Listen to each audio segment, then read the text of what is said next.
Zonja dhe zotërin përshëndetje, unë jam Thimin Samargjiu, ky është Euronews Albania, do të jemi bashkë deri në orën 15 për të vijuar për cilë të zhvillimet më të fundit dhe ndalim dhe një zhvillim e fundit. Policia e Tiranës ka njoftuar se ka arrestuar 4 persona në lidhje me protestën e SHN-s, Partisë Demokratike, ku në fund të saj u përdorën mjete shpërthyese Molotov. Të arrestuarit janë 39 vjeçari Albi Kryeziu, 36 vjeçari Erlis Sina, 38 vjeçari Jackson Dedaj dhe 38 vjeçari Artan Hysenaj. Ndërsa bëhet e ditur se 7 protestues të tjerë po jetohen në gjendje të lirë.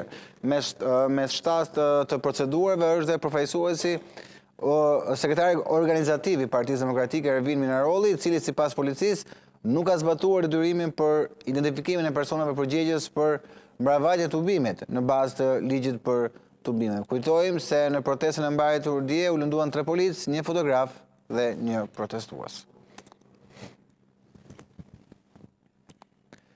Nga ana tjetër, kreu i Partisë Demokratike Sali Berisha nga kjo protest i ka bërë thirrje qytetarëve, opozitarëve, si dhe të gjithë intelektualëve të vendit të çohen në këmbë me misionin historik për të larguar Ramën, për të shpëtuar familjen shqiptare dhe demokracinë. Jashtë përkaqën qëndrimi i kreut të Partisë Demokratike Sali Berisha në protestën kombëtare të zhvilluar në bulevardin Dëshmor të Kombit, përpara kryeministrisë, kreu i Selis Blu theksoi se shqiptarët duhet të bashkohen në protestë për të larguar kryeministrin Rama. Misioni i Partisë Demokratike u shpreh ai është shpëtimi i Shqipërisë nga korrupsioni. Berisha ju përgjigj edhe skeptikëve në lidhje me këto protesta. Askush mos ketë iluzion se Edi Rama ikën me votë. Jo kur. Do t'jenë idealistët, do t'jenë guximtarët, ata të cilët do të hedhin Edi Ramën në banesën e turpit historisë. Zhurmë e madhe, opozita, kuj ka forsat, kuj ka, mjera ata që i japin Edi Ramës, i japin zemër me gënjeshtra, ja ku është opozita dhe dja u thëmë unë ju. Jam shqiptar në misionin historik për të larguar Edi Ramën, për të shpëtuar Shqipërinë. Deshi është yni, kudo që t'jesh, nuk të ndahemi. Së ndahemi këtu, po t'ja fjallën së ndahemi as në Surrel. A i ka shpall luft shqiptarve, ne i shpallim luft armikut shqiptarve. Gjithashtu Berisha i ka bërë thirrje të gjitha forcave politike opozitare që të bëhen bashkë kundër Ramës, por një ftesë e bëri dhe për intelektualët në vend. Të bashkohemi sa më shumë, dhe në emër tuaj, ftoj të gjitha forcat politike, opozitare, ftoj çdo opozitar. Ju bëj thirrje intelektualëve shqiptar. Hiqeni mantelin e konformizmit. Dilin shesh si natë njëshi, si 90-ën. Dilit përballemi, se kemi detyrime ndaj familjeve tona. Sali Berisha theksoi se opozita është më e vendosur se kur për të përmbysur narkodiktaturën. Në mbyllje të protestës, protestuesit hodhën molotov si dhe thyen kordonin e policisë. Ndërsa Berisha teksa u largua, tha sërish mesazhin para Selis së PD-s se ky aksion nuk do të ndalet kurrë deri në largimin e Edi Ramës dhe se protesta do të zhvillohet përpara kryeministrisë, parlamentit dhe Surrelit. Dhe për të folur për këtë protest dhe si do të vijojë ajo, kam kënaqësi të kem profesor Aleksandër Çipën, gazetar, një herëzi dhe kreu Unionit të Gazetarëve. Profesor Çipa, kënaqësi të kem të bisedë. Kënaqësi për mua. Profesor, si e pas protestën? Po, ndryshe nga protestat e deritanishme, ky është një moment i ri në pikpamjen e pjesëmarrjes dhe në aspektin e aktivizmit politik të opozitës. Përfaqësohet nga një pjesë e mirë e aleate tradicional të Partisë Demokratike, por ajo që është pjesë e risisë të kësaj proteste ka të bëjë me numrin e pjesëmarrësve. Një lloj entuziazmi që është i pakrahasueshëm me periudhën stagnative në të cilën u përball dhe vijoi gjatë opozitarizmi i kryesuar tashmë nga zoti Berisha. Janë dy anë të medaljes që duhen mbërritur në këtë protestë ndjes. E para, mënyra e organizimit dhe ligjerimit politik. E dyta është konteksti në të cilën u zhvillua dhe besoj që ky kontekst është më i rëndësishëm se sa mënyra e ligjerimit. Pse është e rëndësishëm? Aktualisht opozita ka mundur të krijojë një ndërgjegjësim edhe një sensibilitet më të lartë politik për shkak të aferës që tashmë e ka në përgojim zëvendës kryeministren dhe është në procesin e kërkesave për heqjen e mandatit të saj si deputet. Kjo aferë po merr një dimension publik jo vetëm si denoncim, por në mënyrë të veçantë si ndjeshmëri e lartë të qytetarëve dhe kategorive të ndryshme. Pozita e shumicës qeverisë për shkak të kësaj afere është goxha e goditur dhe sipas të gjitha asaj që raportohet, jo vetëm nga reporterët e angazhuar, por në mënyrë të veçantë nga ajo që del prej publikimeve që vijnë nga dokumentacioni autentik që disponon organi i hetimit të posaçëm që është Spaku, është një situatë e cila e rëndon edhe imazhin, por në mënyrë të veçantë përgjegjësinë administruese të padëshmuar nga ekzekutivi përmes individëve të saj. Nga ana tjetër, këtë profil ose imazh të qeverisjes aktualisht e dënon dhe e rrezikon së tepërmi bashkëndënia ose të ndryshe raporti i krijuar me individ të cilët rezultojnë sipas raporteve dhe dokumentacionit të Spakut të jenë organizator të rrjeteve të trafikut apo qoftë më shumti të krimit të organizuar. Të gjitha këto në mënyrën më të rafinuar zoti Berisha po i shfrytëzon politikisht duke u bashkangjitur aksionin e reagimit dhe protestës dhe duke paralajmëruar një zinxhir të përshkallëzimit të këtij aktivizmi të opozitës politike. Në këtë këndvështrim, pozita e kryeministrit në cilësinë edhe të kryesuesit të mazhorancës duhet që pashmangshmërisht të bashkështoqërohet me dy aspekte të cilat janë të menjëshme. Reflektimi në pikpamjen e dëshmimit të një përgjegjësie për efektet e shkaktuara nga situata e aferës dhe në mënyrë të veçantë nga segmentet e krimit të organizuar të depërtuara në si aferash apo në marrëdhënie me individ që po zotrojnë poste të rëndësishme në institucionet e sigurisë kombëtare, dhe kjo gjë duhet bërë sa më parë, dhe e dyta është ajo që quhet shpesh reagimi politik i shumicës përballë akuzave të opozitës. Të dyja këto ende nuk i shohim në skenë, shohim vetëm atë paralajmërim që tashmë u përcoll si i tillë prej gojës të kryesuesit të opozitës zotit Berisha. Por profesor, duke parë tashmë këtë pjesëmarrje, këtë formë proteste që jemi mësuar, nuk se kishte ndonjë rrezik kjo protestë, i njëjti skenar, pra fjalime, 4-5 molotov, më pas shpërndarje. Çfarë pret të ndodhë me vijimin e protestës, sepse të gjithë drejtuesit e Partisë Demokratike thanë ky është vetëm fillimi i protestave. Para njerë, unë mbaj ende në fuqi skepticizmin për një ndryshim të pretenduar nga opozita, si kundër thot, i imponojmë sjelljen, ardhjen e një qeverie teknike. E dyta, kapaciteti i opozitës në aksionin politik duhet të dëshmuar në territorin administrativ të gjithë vendit. A do të mund opozita ta bëjë këtë gjë, të bllokim? Kjo mbetet për tu parë. Dhe padyshim, herë shfaqet kriza politike në duelin midis shumicës qeverisë dhe opozitës politike, futet faktori tret që ne e kemi vlerësuar dhe gjithmonë e mbajmë sidomosdëshmëri vepruese në ndryshimet apo në zhvillimet politike brenda vendit. Dhe këtu kam fjalën për faktorin ndërkombëtar. Ende nuk kemi reagime substanciale që të mund të krijojnë premisat për diskutimin e integritetit të qeverisë që kryeson kryeministri Rama. E kuptoj. Nga ana tjetër, mendoni që ato numra e kanë trembur Ramën apo nuk trembet Rama? Flas nga historia, mund të jetë trembur qeveria dhe Rama me këtë protestë? Jo, unë jam i sigurt që nuk trembet nga protesta, por nga efekti që ka shkaktuar afera në fjalë dhe situata e raporteve midis implikimeve të administratës së kryeministrit Rama me elemente dhe struktura të krimit, këto janë dhe sidomos kostot financiare të paralajmëruara dhe të publikuara janë goditje vërtet serioze që është edhe politike, por natyrisht edhe sfidante për ecurinë e mëtejshme të qeverisjes dhe sidomos për pozitën e shumicës socialiste në qeverisje. Tani padyshim protestat janë të mirëpritura, gjithmonë kanë drejtë të bëhen protestat, por marrin shembull edhe vetë opozita, merr shembull thirrje Bullgarinë, Rumaninë për dalë në protest, ose edhe Serbinë.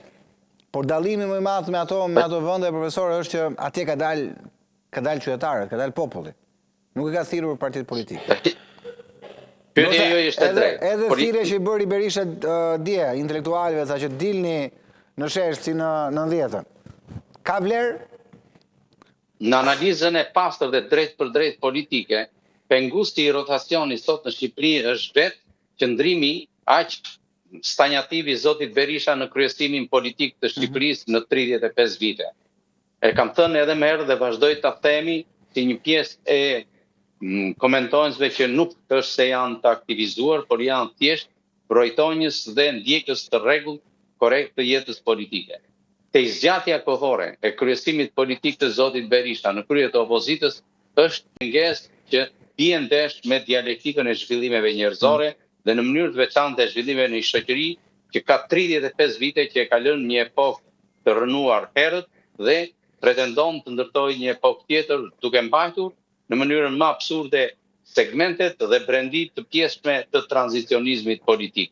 Për këtë arsye, mendoj unë, refuzimi i pjesëmarrjeve masive, jo vetëm në protestë, por në kontestimin e qeverisjes së socialistit Rama, është pikërisht e lidhur me këtë mos ndryshmëri të elitës politike dhe mos qarkullim të elitave politike brenda partitizmit bilateral shqiptar. Qoftë tek e majta, qoftë edhe tek e djathtë. Nga ana tjetër, profesor, ju përmendët ato çfarë po ndodh në SPAK me dosjet e Akshit, dosjen e zonës Balluku, gjithë kjo situatë. Çfarë padyshim e gjen pa përgatitur opozitën kjo dhuratë në thonjse që i erdhi, apo është e përgatitur opozita si duhet për ta shfrytzuar këtë moment të artë? Kjo mbetet për të parë, sepse në momentin e tanishëm duhet lexuar dhe duhet llogaritur inteligjenca e qytetarëve, mënyra se si reagojnë ata. Ata nuk janë të interesuar për të ikur nga shtiu në breshësh, për të shkuar dhe për të ardhur tek një qeverisje tjetër e cila e ka dëshmuar në historinë e 35 viteve se si i ka ripërsëritur sëmundjet dhe plagët ala tranzicioniste në qeverisjen dhe administrimin e vendit. Shqipëria ka nevojë për një kapërcim në kuptimin më substancial të fjalës, që do të thotë të rikthejë ndërgjegjjen e përgjegjësisë, e cila është e munguar sot, të rikthejë përgjegjësinë e administrimit të fondeve dhe buxheteve publike, e cila është gjithashtu e munguar, të ndajë përhershmërisht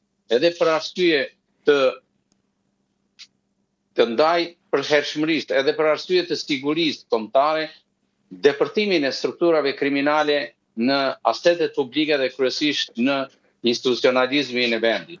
Të gjitha këto janë një arsye që duhen ofruar me një legjislacion të përmirësuar dhe me një ndarje gati të prerë në mënyrë kirurgjikale, sepse ndryshe riskjet institucionale të Republikës dhe të funksionimit të shtetit mbeten vërtet të larta. Këtë gjë e pohojnë sot jo vetëm ekspertët e fushave të ndryshme dhe kryesisht ata që janë investuar në administratën publike shqiptare, por e thonë entitetet përcaktuara të profesionalizmit dhe të kualifikimit brenda shtetit shqiptar. Shoqëria shqiptare në përditshmërinë e sotme po e përmend këtë si një rrezik vërtet të pakrahasueshëm me shtetet rajonale dhe me shoqëritë të rajon. Nga ana tjetër, mazhoranca si është përballë këtyre skandaleve?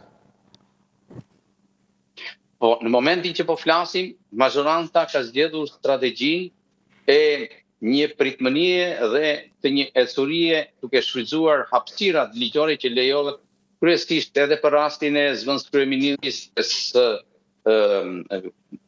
Balluku, apo qoftë edhe për rastin e fundit. Megjithatë, mëstymja e opozitarizmit, jo vetëm politik, por kryesisht e grupit të reporterëve që i karakterizon raportimi i thelluar, qoftë edhe subjektet e redaksit të investigimit, ekspozojnë një situatë e cila dëshmon vërtet një dimension të papërgjegjësisë në administrimin e financave publike dhe buxhetet publike, edhe në administrimin e sektorëve dhe institucionalizmit të vendit. Këto janë goditje që shkaktojnë një ndikim të madh elektoral tek opinioni publik dhe tek shoqëria jonë.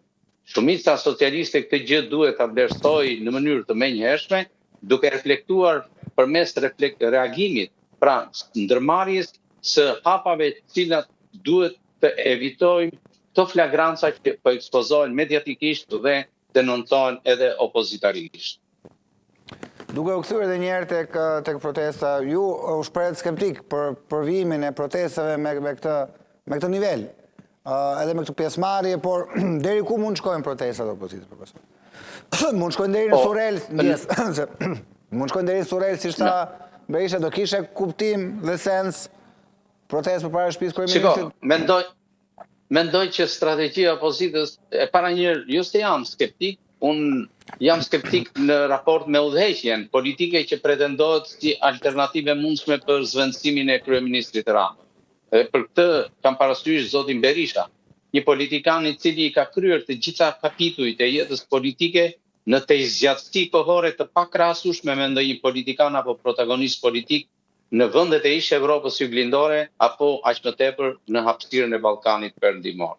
Kështu që në këtë këndvështrim, rotacioni i elitës politike në forcën e dytë kryesore të vendit është një domosdoshmëri që buron nga një ndërgjegje e pastër e dialektikës të zhvillimeve politike dhe shoqërore.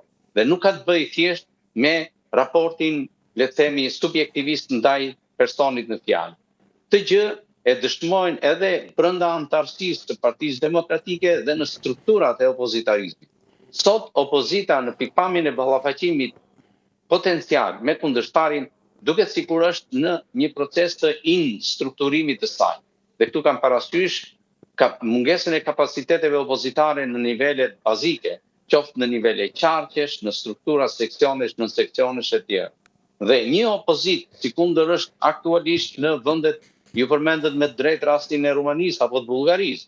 Janë modele të përqasshme me realitetin politik shqiptar. Vion ende protesta e studentëve. Por ne shohim që përderisa nuk është e strukturuar ende opozita në Serbi, ende nuk po mundëson rotacionin apo ndryshimin e qeverisjes.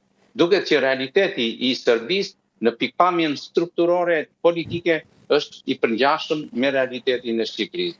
Edhe në këtë këndvështrim mendoj që opozita ka nevojë të krijojë një reformë strukturore të vetvetes për të ballafaquar dhe për të përfshirë në mënyrë unitare efektin politik të atyre që janë jashtë strukturës kryesore të opozitarizmit. Dhe jo më kot zoti Berisha me gjuhën e pjekurisë dhe përvojës politike dje ju referua në fjalimin e vet dy entiteteve. Kërkoi mbështetjen e intelektualëve sepse dim fort mirë se ku qëndron skepticizmi ose ai që unë e quaj refuzim intelektual i ndërgjegjësor i këtij entiteti, dhe pjesa tjetër strukturat e tjera opozitare që janë jashtë grupit të Partisë Demokratike. Në rastin konkret, dy janë më aktivët, sepse njëri është në pikpamjen e përkatësisë politike është i majt, dhe e kam fjalën për zotin Lapaj dhe për Partinë Mundësia të Agron Shqipërisë. Këto janë dy struktura që edhe pse duket se nuk kanë shumë kapacitet, në pikpamjen e aktivizmit dhe imazhit politik i nevojiten asaj që zoti Berisha dikur e quante Federata e Opozitës. Pa këto përfaqësime dhe pa përfshirje të aktorëve dhe entiteteve të tjera politike, zoti Berisha e shef të pamundur realizimin e misionit pretendues politik që ai ka. Profesor Çipa, shumë faleminderit për analizën dhe kohën tuaj. Ju uroj një vijim ditë sa më të mbarë. Ndërkohë, do ndjekim vetëm pak minuta më parë, Max Haxhia, avokati i Ergys Agasit, ka folur përpara pak, ndjekim pak dhe kthehemi për të folur me kolegun Eni Ferrati. Sot erdha në cilësinë e avokatit mbrojtës të zotit Ergys Agasi, së bashku me kolegun tim Shërdan Skënderi, i cili ai përfaqëson Ermal Beqiri, Ermal Beqiri, për t'i kërkuar prokurorisë posaçme të na vënë në dispozicion gjithë dokumentat, atë kopja që ja ka vënë në dispozicion medias. Për t'i thënë prokurorisë që para se t'i japi medias, ose mund t'i japësh detyrë vetë jap për t'i dhënë medias, t'ia japi një herë personit i cili është në hetim dhe avokatëve të tij. Për t'i treguar dhe ne publikut dhe opinionit i cili është bashur me një gjueti shtrigash dhe në një moment që po shfrytëzohet perfekt nga politika, duke paraqitur zotin Agasi si një kryeministër në hije, që s'është as pak e vërtet, dhe për më tepër dhe procesi si shohim edhe kontrollet që janë bërë dhe marrja e korespondencave, marrja dhe instrumentave të Okej, kjo është një pjesë e deklaratës së avokatit Max Haxhia, ndërkohë kam kolegun Eni Ferrati për detaje tjera. Eni, përshëndes. Çfarë detaje kemi, çfarë deklaroi avokati Haxhia për klientin e tij?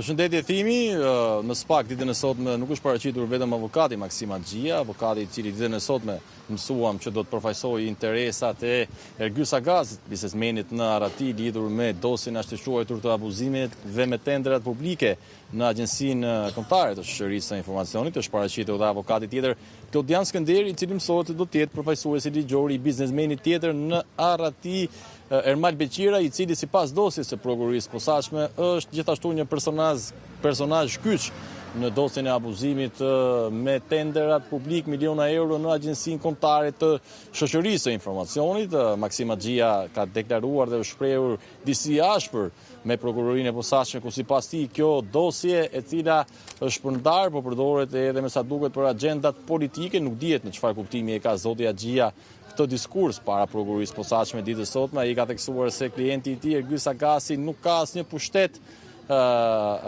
politik apo nuk është një punonjës I administratës shtetërore, madje ka cilësuar një gënjeshtërt edhe etiketimin që ai ka marrë si kryeministri në hije I Shqipërisë. Sipas zotit Haxhia, Ergyes Agasi ndodhet jashtë territorit të vendit, ai ka patur një udhëtim të planifikuar për çështje biznesi dhe sipas tij biznesi I Ergyes Agasit nuk ka fare fokusin në teknologjinë e informacionit apo çështjet apo tenderat me cilat merret pikërisht Agjencia Kombëtare e Shoqërisë së Informacionit. Po ashtu I pyetur nga kolegët gazetar, zoti Haxhia nuk kishte asnjë përgjigje dhe sa I takon zhdukjes së një koleksioni me shishe vere të shtrenjta nga vinoteka e zbuluar në një vilë në periferi të Tiranës, ku SPAK e shkruan dhe në dokumentin zyrtar. Në fakt, thot se jeton Ergyes Agasi konkretisht në një vilë në zonën e Mulletit, pranë një resorti shumë të njohur në vend. Tashmë, avokatët kanë tërhequr dosjen hetimore, nuk dihet nëse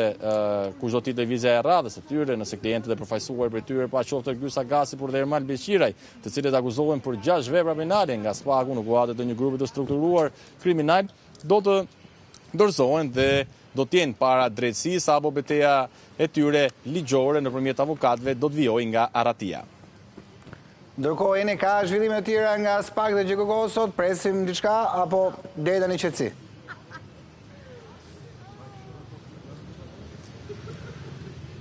Po, thimi në fakt rreth orës 12, pas 2 orësh ku paraqit në prokurorinë e posaçme, ka lënë mjediset e SPAK edhe deputetja e Partisë Socialiste, Olta Xhaçka, një herëzi ish ministre e Mbrojtjes dhe ish ministre e Punëve të Jashtme, pas rreth 2 orësh dëshmi në prokurorinë e posaçme. Sipas informacioneve, ajo është thirrur në kuadër të një hetimi që po zhvillon SPAK në cilësinë e personit që ka dijeni për ngjarjen. Zotja Xhaçka nuk ka preferuar të jap asnjë sqarim për mediat, megjithëse ka padur një interes se kush nga çështjet të cilat po heton SPAK ka kërkuar që të jap dëshminë dhe deputetja, një herëzi ish antare e kabinetit të qeverisë Rama, por zonja Xhaçka, e cila është paraqitur edhe një herë tjetër në SPAK në vitin 2023, nuk ka dhënë asnjë sqarim për mediat. Nga ana tjetër, ka procese të tjera gjyqësore në gjykatën e posaçme, është duke u zhvilluar seanca e radhës për dosjen sterilizimi për ish-ministrin e shëndetësisë Ilir Beqa, ndërkohë që në orën 13 është parashikuar dhe seanca e radhës për dosjen Gërdeci, atje ku I pandehur është marrë ish-ministri I Mbrojtjes kohës Fatmir Mediu,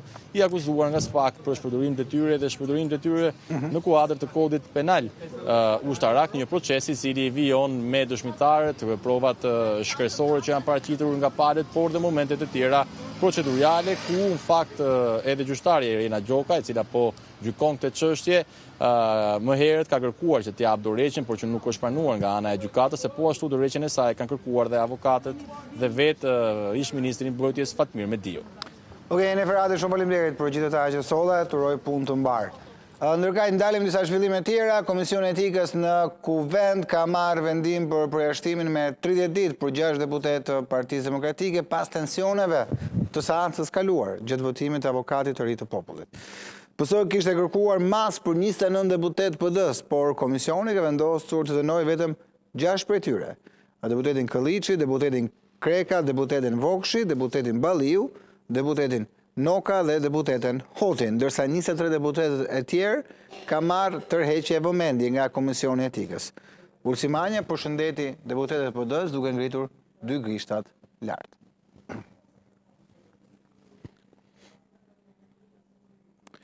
Shtyhet për në datë 12 janar seanca paraprake në gjykatën e posaçme ndaj kreut Partisë së Lirisë Ilir Meta. Avokati i tij tha se seanca pati ngërç pasi kreu i Partisë së Lirisë ka konstatuar që provat nuk janë evidentuara fizikisht. Është shtyrë për në datën 12 janar seanca paraprake në GKK ndaj Ilir Metës, ish bashkëshortes së tij Monika Kryemadhe, Fatime Kryemadhe, Pirro Gjigjës dhe Ema Qokut. Në një prononcim për mediat, avokati i Metës Kujtim Cakran tha se seanca pati një ngërç, pasi kreu i Partisë së Lirisë ka konstatuar që provat nuk janë evidentuar fizikisht. Mëtej, avokati bëri me dije se mbrojtja e Metës do të paraqes në gjykatën kushtetuese disa prova shtesë, ndërsa theksoi se kjo e fundit mund të jap vendimin e saj dhe brenda këtij viti. Zoti Meta konstatoi që ndryshe është përpiluar kërkesa për kalimin në gjyq dhe ato prova që janë aty të evidentuara nuk janë të shënuara, nuk janë të evidentuara fizikisht. Dhe kjo bëri që sot seanca të kishte këtë lloj kompleksiteti. Prokurorët ndryshe shkruajnë në kërkesën, parashtrojnë në kërkesë dhe ato që parashtrojnë në kërkesë nuk i kanë prova fizike që t'i paraqesin në gjykatë dhe të i vendosin në dispozicion e gjykatës. Ne nesër do paraqesim në gjykatën kushtetuese me kërkesë të tyre disa prova shtesë dhe besojmë që gjykata kushtetuese brenda fateve ligjore, ndoshta edhe brenda këtij viti të shpresojmë që ajo gjykatë të japi një drejtim kësaj çështje për sa i përket arrestimit, lishmërisë arrestimit, por edhe në vetvete masës së arrestit. Ilir Meta ndodhet në qeli që prej 21 tetorit të vitit 2024, ku ai dhe Monika Kryemadhe akuzohen për korrupsion pasiv, pastrim parash dhe mos deklarim pasurie. Pirro Gjigjë akuzohet për korrupsion pasiv të funksionarëve të lartë të kryer në bashkëpunim, ndërsa Fatime Kryemadhe akuzohet për pastrim parash së bashku me Ema Qokun. Me aktivitetin me fermerët në Shqipërinë 2030, kryeministri Edi Rama foli për një kontratë të re që do të çojë bujqësinë në nivelin evropian. Për të arritur këtë fazë, do të lançohet një platformë virtuale dhe do të ngrihen laboratorë të certifikuar nga Bashkimi Evropian.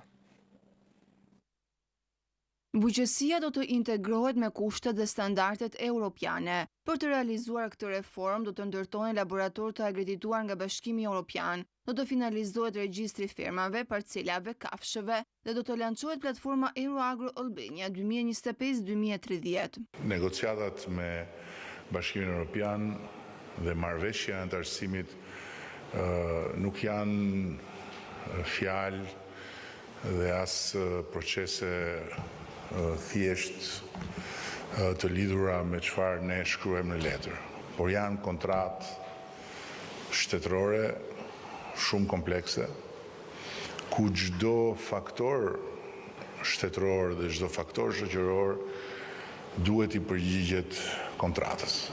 Kryeministri foli edhe me shifra për sa i përket numrit në rritje të fermerëve që sot marrin mbështetje ekonomike. Një dekadë pak më parë, numri i fermerëve që merrnin një mbështetje simbolike nga shteti ishte 5.600. Sot është 67.500. Në aktivitetin me fermerët në Shqipëri në 2030-ën, ishte i pranishëm dhe ministri i bujqësisë Andi Salla, i cili detajoi të gjitha projektet e skemës së re. Familjet me ndihmë ekonomike dhe personat me aftësi ndryshe do të marrin 15.000 lekë shpërblim për festat e fundvitit. Ky bonus ndahet pas rishikimit të buxhetit nga qeveria këtë periudhë. Qeveria ka vendosur që të jap nga 15.000 lekë shpërblim për familjet që trajtohen me ndihmë ekonomike dhe personat me aftësi ndryshe. Më shumë se 148.000 që i përkasin këtyre kategorive bashkë me kujdestarët e tyre do të marrin shpërblim për fundvit. Masa e mbështetjes financiare në formën e bonusit të fundvitit do të jetë 15.000 lekë apo rreth 150 euro. Në total, nga kjo nisëm, do të përfitojnë rreth 148.500 qytetarë me një fond total prej rreth 2.2 miliard lekësh. Përmes rishikimit të 4 të buxhetit për këtë vit, qeveria ka vendosur gjithashtu që 15 miliard lekë që nuk janë shpenzuar nga institucionet të kalojnë në fondin e veçantë të pensioneve pranë Bankës së Shqipërisë. Kjo shumë do të përdoret për reformën e pensioneve, të cilën kjo qeveri tashmë e ka nisur. Nga viti 2026, qytetarët do të marrin bonusin e përmuajshëm në bazë të pensionit që ata marrin, ndërsa shëndetësia merr shtesë 1.8 miliard lekë për furnizimin e spitaleve me medikamente dhe 2 miliard lekë shkojnë për bujqësinë në mënyrë që të paguhen fermierët nga skemat kombëtare. Shkojmë një hapësirë publicitare, rikthehemi sërish. Një ngjarje e rëndë ka ndodhur paraditën e së hënës në Vlorë, ku gjatë një aksioni për prishjen e një objekti paleje, pronarët kanë dhuruar fizikisht 2 efektiv policie, të cilët kanë marrë plagë në trup dhe ndodhen në spital. 3 persona janë prangosur nga uniformat blu, ndërsa njëri prej efektive të policisë ka qelluar me pistoletën e shërbimit në ajër për të larguar personat që po e dhunonin. Një aksion për shembjen e një objekti paleje në hyrje të qytetit të Vlorës ka shkuar keq, pasi 2 efektiv policie kanë mbetur të plagosur. Përplasja ka nisur kur në vendngjarje kanë mbërritur forcat e IMT-s bashkë me drejtorin e tyre dhe inspektorët, ndërsa pronarët e objektit kanë kundërshtuar vendimin për prishjen e tij. 3 persona që dyshohet se janë babai dhe 2 djemtë e tij kanë debatuar fillimisht me punonjësit e IMT-s, e më pas debati ka agravuar në sherr me grushte. Fare e pranë kanë qenë të stacionuar edhe 2 efektiv të policisë rrugore, të cilët kanë ndërhyrë për të shuar sherrin, por këtu ata janë përballur me dhunë ekstreme duke mbetur të plagosur. Në këto kushte njëri prej tyre ka nxjerr armën e zjarrit tip pistolet të shërbimit dhe ka qelluar në ajër me qëllim largimin e personave që po e dhunonin. Pak minuta më pas, shërbimet e policisë kanë shoqëruar personat e përfshirë në konfliktin fizik, ndërkohë që 2 policët e plagosur janë dërguar në spitalin rajonal për të marrë ndihmën e parë dhe ndodhen jashtë rrezikut për jetën. Në spital ka qenë edhe drejtori i policisë së qarkut Vlorë, Elidon Çela, i cili ka parë nga afër gjendjen e 2 efektivëve. Ndërkohë, kalojmë në salimin e Partisë Demokratike, është një konferencë për media, Sali Berisha, Erd Bylykbashi, Albana Vogshi, Ivi Kaso dhe Gen Strazimiri. Të shpreh mirënjohjen më të thellë, nderimin më të madh për të gjithë ata qytetarë dhe qytetare të ri, të moshuar, të Tiranës dhe mbar Shqipërisë që mbushen dje.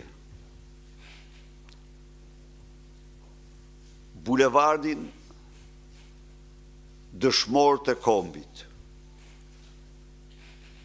në protestën më të fuqishme paqësore që mbahet mend ndonjëherë. Që inauguruan dje me praninë e tyre misionin e ri të opozitës shqiptare, shpëtimin e demokracisë, shpëtimin e familjes shqiptare, shpëtimin e Shqipërisë. Secili pjesëmarrës firmosi dje kontratën me demokracinë, me familjen dhe me Shqipërinë për të dalë zot gjënë fitoren e plot dhe përfundimtare mbi këtë regjim. Duhet i falënderoj për përmbajtjen e zemërimit dhe urrëties këtyre të pakufishme që kanë ndaj kësaj narkoqeverie. Unë e kuptoj që ai ishte një mundimi veçantë, por kjo është betejë në vazhdim. Ky ishte një inaugurim me një rëndësi të jashtëzakonshme dhe mesazhin më të fuqishëm për Edi Ramën,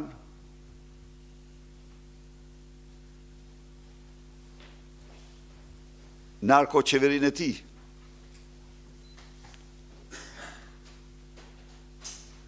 ky mesazh përmbledhet me një fjalë të vetme: largohuni.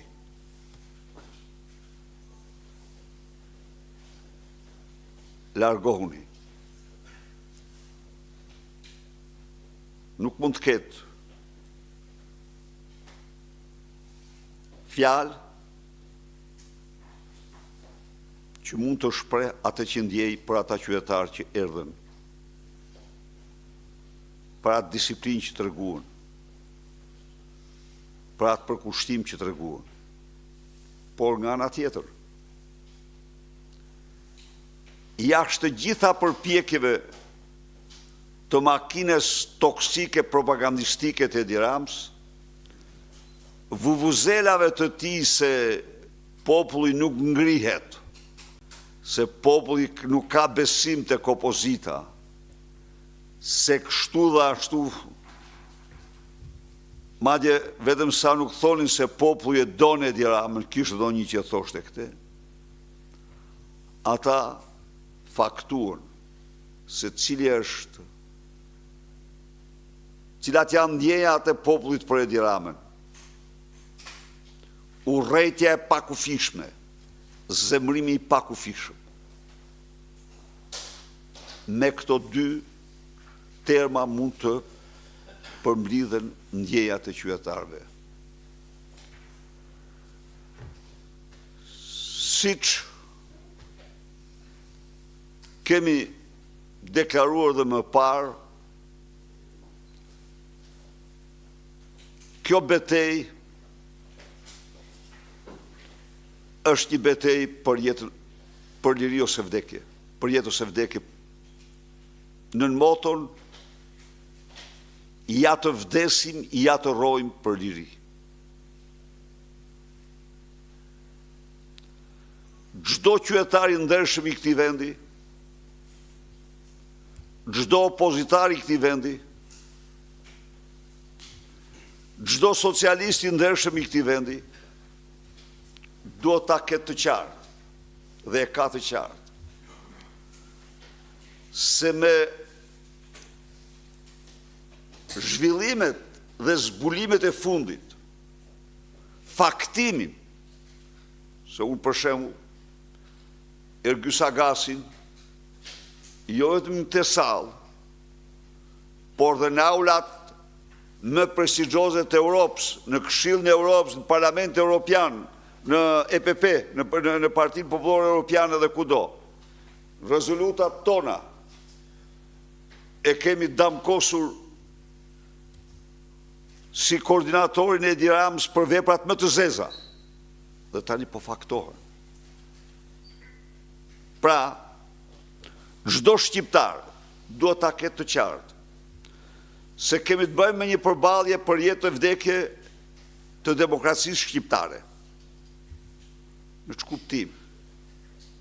Edi Rama nuk do t'i heqë imunitetin Belinda Ballukut, Lubi Ballukut, sepse është vetë prapa të gjitha akteve që ka kryer Lubia. Edi Rama po blen kohë. Pse po blen kohë? Për vepra zeza. Është i gatshëm dhe jaftë të ndryshojë çdo ligj dhe çdo rregullore, në mënyrë që të nxjerrë gjithçka jashtë përgjegjësisë ligjore. Dhe kjo do shënonte vdekjen e opozitës dhe të opozitarizmit. Kjo do shënonte asgjësimin politik të saj. Ndaj dhe kjo betejë është ja të vdesim, ja të rrojmë për liri. Dhe i garantoj shqiptarë se sa herë opozita është përmbajtur këtij hymni solem, që ka frymëzuar shqiptarët në gjitha kohrat, ajo ka fituar. Ky ishte himni. i viteve 90. Po ky ishte 98. Me këtë himn nuk ngritëm ne, se donin ta shfarosti dhe fituam. Dhe kësaj herë ne do fitojmë. Por duhet që çdo opozitar të përsërisë vetes gjatë ditës me 10 herë këtë moto. Nuk ka moto më të rëndësishme se kjo. Opozita nuk mund të shquhet. Shurja e opozitës është shurja e sovranitetit kombëtar të brendshëm. Është fundi. Nuk mundet kur një bandë kriminale e implikuar në aktet më të rënda, në pengmarrje, në zhdukje, në çfarë aktesh, në kontrollet pamëshira të çdo të dhënet të qytetarëve shqiptar, në kontrollet pamëshira të gjitha lëvizjeve transaksioneve. Nuk mundet kur kjo ta zgjesoj sovranitetin e brendshëm të një kombi, ta zgjesoj opozitën. Ndaj dhe betejë jonë vazhdon deri në fitore. Dhe ne do e fitojmë këtë betejë. Edi Rama mendon të përdor mandatet si bajoneta krimi për të mbrojtur vetë e tij. Gabohet rënd. Gabohet shumë rënd.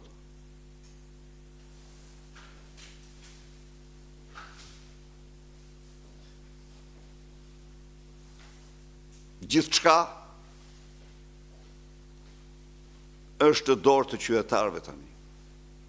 Mbrëm, ai u shkarkua nga detyra, de facto. Para gjithë botës është një kapoband, s'është asgjë më shumë.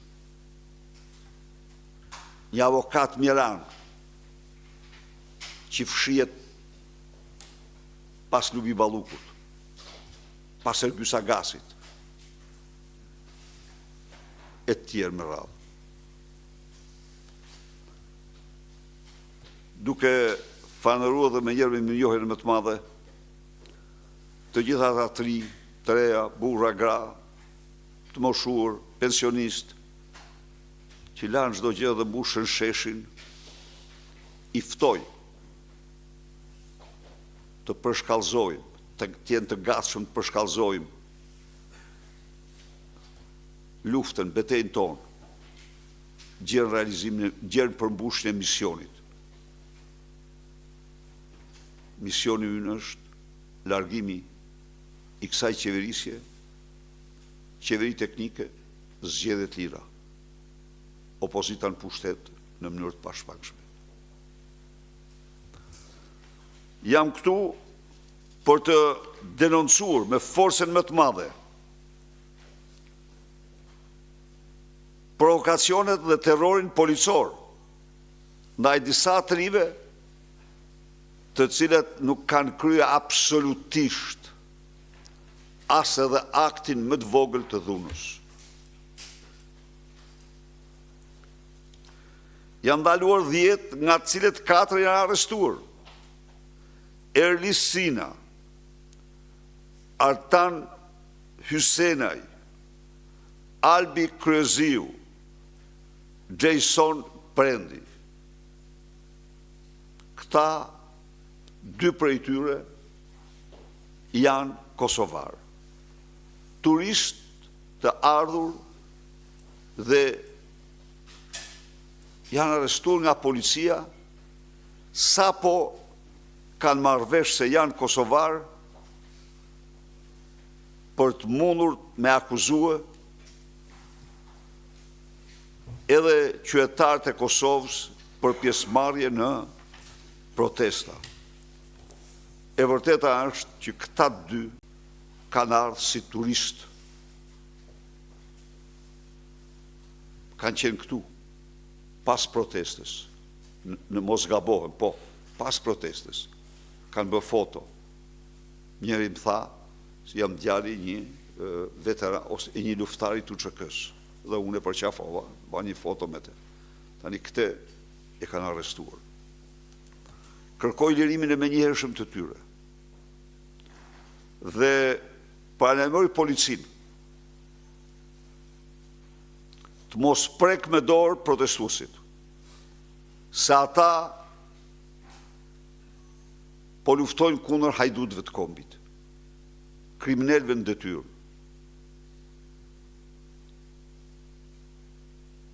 Të mendohen mirë, të qëndrojnë më mirë me ligjin se me hajdutin, se me kriminalin.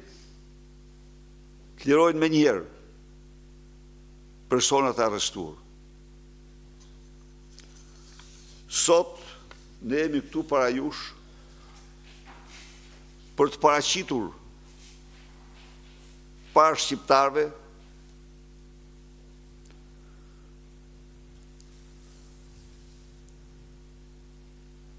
publikimin e Partisë Demokratike, të cilin kësaj here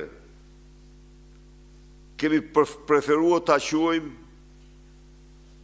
farsa e madhe e majmur e zgjedhjeve në Shqipëri.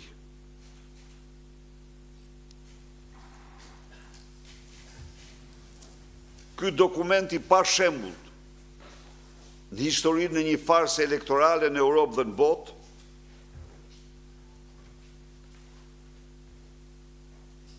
i hartuar mbi 1500 faqe dhe mbi 2000 e sa prova, dokumenta, video, fotografi, të gjitha hiqe këtë. Një punë e jashtëzakonshme në radhë parë e strukturave të PD-s, të cilat kanë mbrojtur votën duke identifikuar çdo shkelje ligjore, çdo dhunim të votës, çdo ndërhyrje të krimit dhe me radhë. Një punë e jashtëzakonshme nga ekipi keni këtu para që ka ndjekur, ka shqyrtuar, ka analizuar të gjitha këto dokumenta dhe që janë dërguar online në qendrat ndërkombëtare të raporteve për zgjedhjet në Shqipëri, sapo paraqiteshin këtu.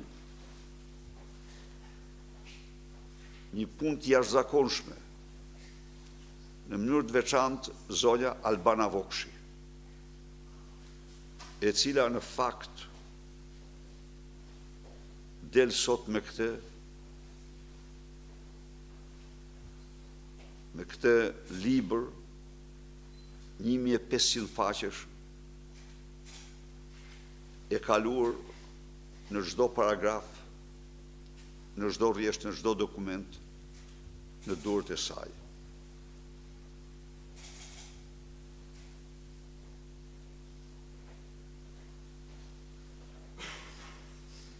Kjo përpjekje përmbushi detyrimin dhe objektivin. Edi Rama në një mënyrë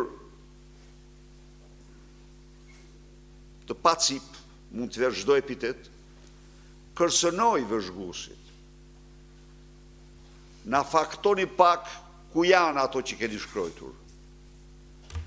Vëzhguesit të përgjegjshëm dhe të guximshëm nuk u tërhoqën. Por ne u përpoqem t'japim modestisht kontributin ton, duke u dërguar atyre mira dokumenta autentike, video, fotografi, proces verbale, në mënyrë që raporti tyre t'ishte raporti që damkosi zgjedhjet në mënyrë përfundimtare. Natyrisht ata kishin të vetat, pa diskutim shumë të shumta, shumë të rëndësishme, por edhe ky raport, këto 1500 faqe që janë dërguar sa po shqyrtoheshin, kanë patur vlerën e vetë. E mbyllim këtu, duke dhënë fjalën Albanës, të njoh ma me ju do ta merrni, e keni online. Cili do nga mediat e ka online. Po Albana do të demonstrojë diçka do shpër. Faleminderit, doktor. Doktori thotë që është online sepse është e pamundur që të prodhojmë në shumicë duke pasur parasysh që ka 1507 faqe. Jemi munduar, kemi marrë më shumë kohë se sa ju premtuam. Ju premtuam që me njërë mbas zgjedhjeve apo mbas daljes rezultatit të zgjedhjeve ne do e bënim publik, por Okej, vijon konferenca për shtypje e katër drejtuesve dhe kryetarit të Partisë Demokratike, ndërkohë shkon me një hapësirë publicitare, i kthehemi me tjerë zhvillime.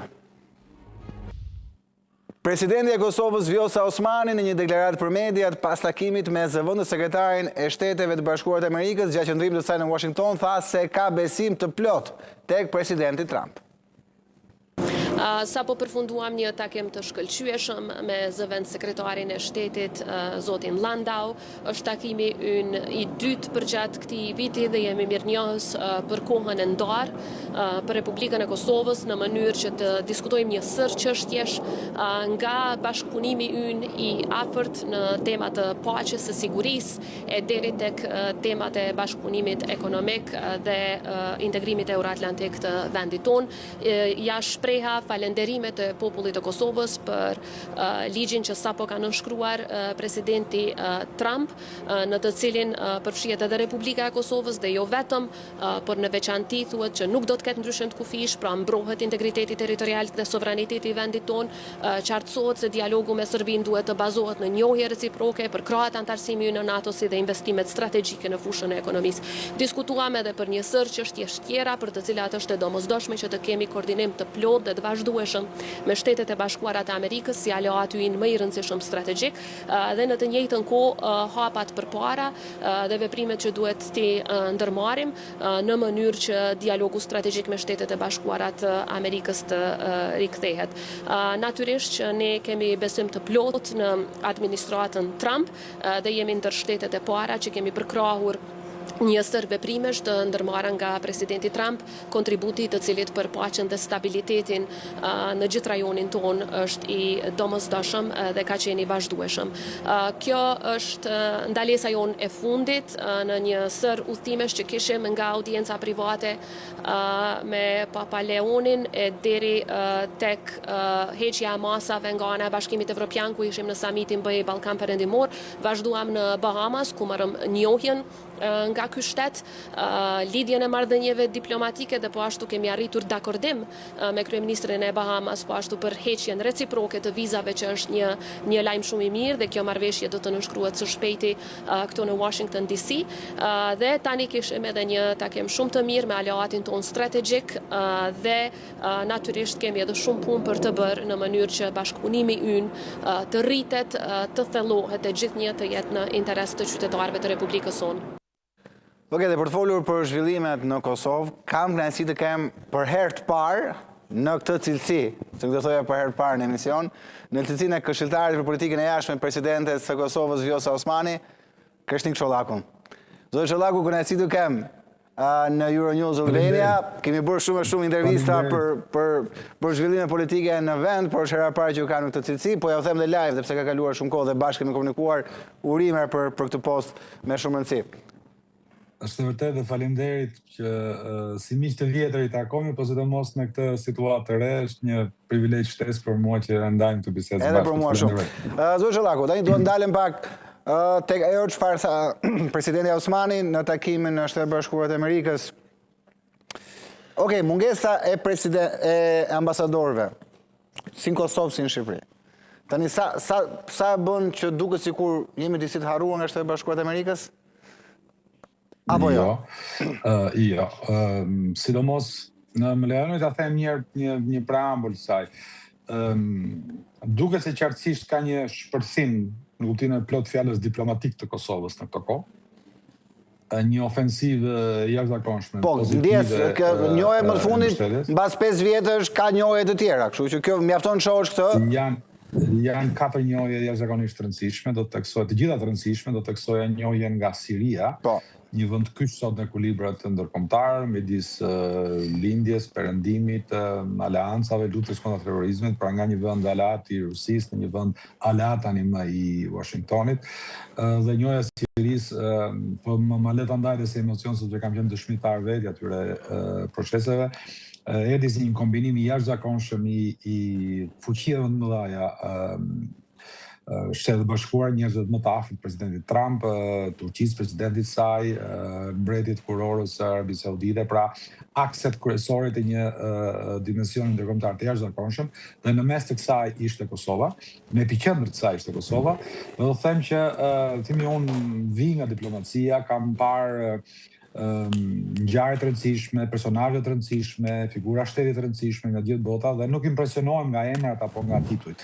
Por më lejo ta them jashtë kësaj, jashtë çdo lloj politese, kam parë një shkollë realisht diplomatike të Vjosa Osmanit, kuptimin e plot fjalës, një potencial të jashtëzakonshëm diplomatik, një aftësi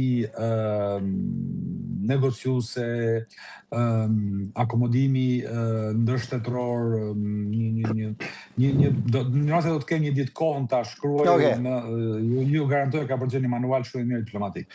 Dhe kjo dedikohet presidentes Vjosa Osmanit. Pra kemi një avancim, kemi edhe një thyrje statu quo, një gjendje të re diplomatike, që edhe kjo dedikohet jashtëzakonisht fuqisë dhe vullnetit të Vjosës Osmanit. Sot Kosova nuk ndjek më agendën diplomatike të Serbisë në mënyrë reaktive, siç ka ndodhur në periudha të gjata. Sot Kosova ecën me agendën e vet, në të kundërt, nga që kam parë deklaratat e fundit të ministrit jashtëm serb dia apo sot, Serbia po fillon të ndjek po kthehet në formë reaktive ndaj veprimtarisë së Kosovës. Do të them ky është një lajm jashtëzakonisht i madh dhe i mirë për Kosovën, por edhe për rajonin tonë. Lidhur duke qenë se ju referuat takimit fundit të presidentes me zonë sekretarin e shtetit nga Washingtoni, qartësisht dhe këtu nuk ka pjesë më për komente, është fakti kryer, se Shtetet e Bashkuara projektojnë në Kosovë dhe sidomos marrëdhënien e krijuar me presidentin Vjosa Osmani, referencet më të sigurt në Ballkanin Perëndimor për linjën e agjendave tyre euroatlantike apo të interesave të Shtetit Bashkuara. Dokumenti, po ju them diçka e cili tash jam i lirë ta them, nuk është më sekret. Po, e di. Dokumenti i firmosur nga presidenti Trump dhe i kaluar në bashkëmbështetje nga Republikanët Demokratë në Kongresin e Senatit Amerikan. Ai që quhet akti i autorizimit të mbrojtjes kombëtare, ku vendos Kosovën në epiqendrën e Ballkanit Perëndimor, ka kontribut drejt për drejt të presidentes. Presidenti Osmani ka bashkëkrahasuar. Ndjes, zoti Shollaku që thira në emër, po. Nuk ka si problemi, të lutem më drejton emër. Okej, kemi etikë edhe në televizion. Në çfarë kontributi ka drejt për drejt?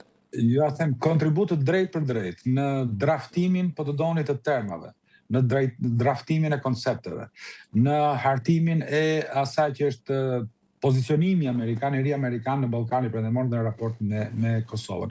Nuk është sekret, ju a them, presidenti Osmani është konsultuar gjërë me hartuesit e draftit, mbi 50 kongresmenë e senatorë të konsultuar personalisht nga presidentja, dhe ju a them edhe në termat nuk ka ndodhur hartimi i draftit pa konsulencën dhe pa bashkëdakordsim dhe me presidentin e Kosovës Vjosa Osmani. Do thotë që është një arritje e jashtëzakonshme, jo vetëm për Kosovën, por besoj për rajonin, pa krahasueshme, për gjithë shqiptarin patjetër, por edhe në rang rajonal.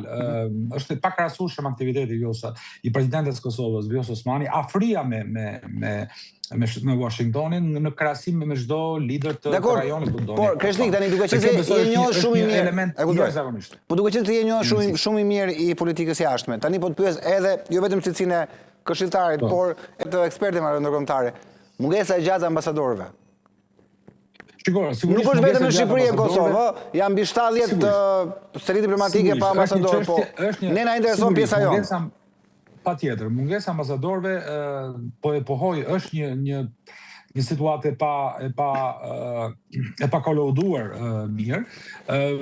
Drejt për drejt duket se kjo ka lidhje jo me rajonet apo me vendet komunikatorë, po me situatë të brendshme të politikës amerikane, raportet Kongres, president, vlerësimin e kandidaturave dhe tjerë merat. Pra nuk ka lidhje drejt për drejt me vendet. Sigurisht, prania e ambasadorëve do ta ndihmonte akoma më shumë situatat bilaterale të marrëdhënieve, por besoj që edhe në këtë standard kjo duket se nuk ka cënuar fare marrëdhënie midis sidomos në rajonin tonë midis palëve. Dhe interesin është të bashkuara gjithashtu. Jo thash, futja në dokument jashtëzakonisht të rëndësishëm strategjik të sjelljes së bashkuar në kudo në botë interesat e veta, por përmendja e Ballkanit Perëndimor në mënyrë specifike Kosova është fakt i shkruar zeza në të bardhë se interesi amerikan vazhdon të mbetet i shtuar, se interesi strategjik amerikan mbetet i shtuar dhe Kosova është epiqendra, po them para hapur, është epiqendra e vëmendjes dhe kujdesit amerikan në Ballkanin Perëndimor. Dhe këtu pavarësisht pozicionit tim, pavarësisht njëret mia, po dëshmoj si diplomat i ndershëm me historinë dhe me ngjarjet, është roli i pa kontestueshëm i jashtëzakonshëm i presidentes Vjosa Osmani.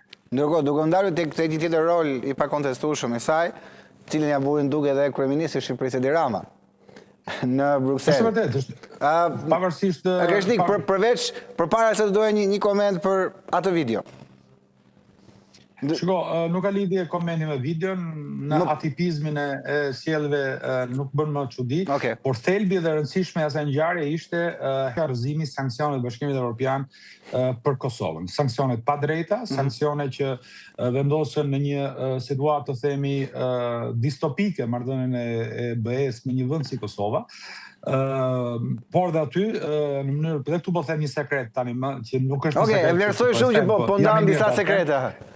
Edhe ky është sekreti i dytë, plani dhe vendimarrja për ta futur në atë mbledhje në agjendën e sanksioneve ka qenë një kontribut drejt për drejt i presidentes Vjosa Osmani. Para angazhimit të saj, pra bëhet fjalë 40 orë apo 7 orë përpara, nuk ka patur një plan të tillë, ka qenë ndikimi i saj drejt për drejt që ka po them me thojë imponuar, por kërkuar dhe realizuar me sukses këtë korrigjim të marrëdhënieve shumë të rëndësishme për Kosovën, për me BE-n, dhe sidomos se ka korrigjuar fokusin e Bashkimit Evropian si institucion në raport me Kosovën.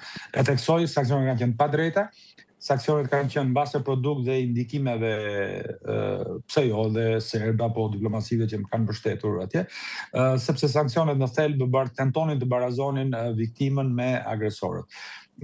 Por Kosova nuk shmanget gabimeve, nuk kanë asnjë problem të pranohen dhe të korrigjohen ato ku janë, por në asnjë rast nuk mund vendoset një paralele midis një shteti që agreson, që cënon territorin, si Serbia në këtë rast, dhe Kosovës, viktimës së këtij agresioni. Dhe mendoj që këtë korrigjim të devijim të madh, mendoj që kontributi patjetër i të drejtës Kosovës në të parë, durimi i institucioneve për ta sqaruar situatën, në mënyrë të jashtëzakonshme roli i presidentes Vjosa Osmani ka qenë deciziv. Jo thash, në agjendën e mbledhjes BE-s, 48 orë përpara nuk ka qenë parashikuar mbajtja e kësaj teme.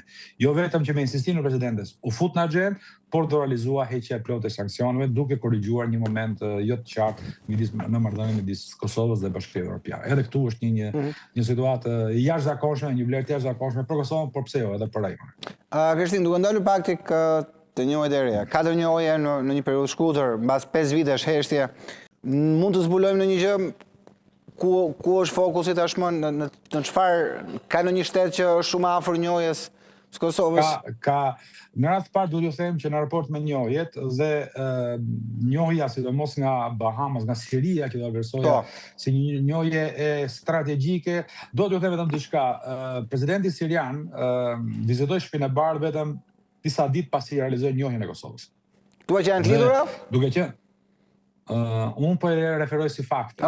Pastaj ne gazetarët bëjmë analizat vetë. Do të tregoj. Pra, ka realizuar vizitën në Shtëpi të Bardhë mbasi ka realizuar njohjen e Kosovës. Dhe njohja ka ndodhur në Riyadh, pa tregoj këtë gjë si dëshmitar i gjës.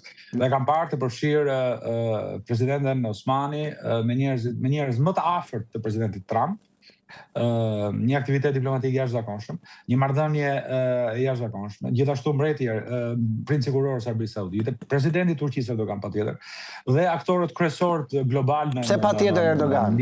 Kreshnik, pse analizove patjetër? Patjetër sepse është një roli këtë do të thoja pikërisht për ta specifikuar, Po, patjetër një rol nuk ishte fizikisht në Riyadh, por kontributi i presidentit Erdogan në këtë proces është i padiskutueshëm, është absolutisht meriton mirënjohjen dhe vlerësimin maksimal. Po vendos Kosovën si një password, si një kod që Siria përfundimisht të linte të shkurën e errët lidhje me Rusinë, terrorizmin dhe të kthehet sot siç ka ndodhur, siç është tani më një aleate e fortë e Shtetit Bashkuar e Shtëpisë Bardhë të presidentit Trump. Dhe Kosova ka qenë në këtë mes, Kosova ka qenë në këtë epicentër. Dhe presidenti Osmani ju thash, kam parë në një aktivitet diplomatik të jashtëzakonshëm që nuk e kam lexuar në gjithë librat e diplomacisë apo dhe në praktika diplomatike.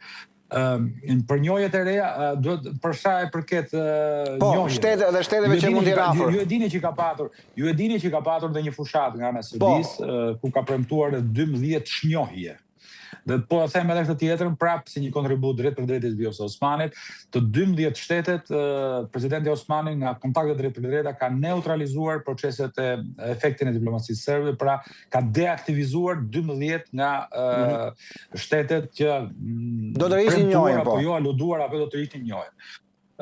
Ambiciat nuk dalen, patjetër ka një projekt të madh për zgjerimin e njohjeve të tjera, mbase me një apo 2 duzina të tjera në proceset që në kohën që kemi përpara. Mbaj mend ai këtu duhet të bëjmë një analizë bashkë. Mbaj mend kam interesuar disa ministrat jashtëm të Kosovës dhe gjithë kanë qenë shumë optimist për Greqinë. Tani më thuajti ku jemi me Greqinë. Nëse se flasim gjithmonë për peshën europiane, shteti më i mundshëm që mund ta njohë Kosovën nga kjo peshë, duke parë parasysh dhe vizitat që u bën nga ministri i jashtëm i Greqisë në Kosovë disa vite më parë, pra pati një periudhë që u duku sikur Greqia ishte shumë afër njohjes. Jemi në atë pikë apo jo? Edhe nuk mendoj që është larg njohjes, megjithëse është një proces sfidan, sigurisht. Patjetër Greqia si vend i rajonit, për afrinë që ka apo relatat që ka në Ballkanin Perëndimor me faktorin shqiptar, Shqipërinë, por dhe Kosovën. Pritshmëria është më e lartë që pikërisht nga Greqia pritet të ndodhë ky ndryshim.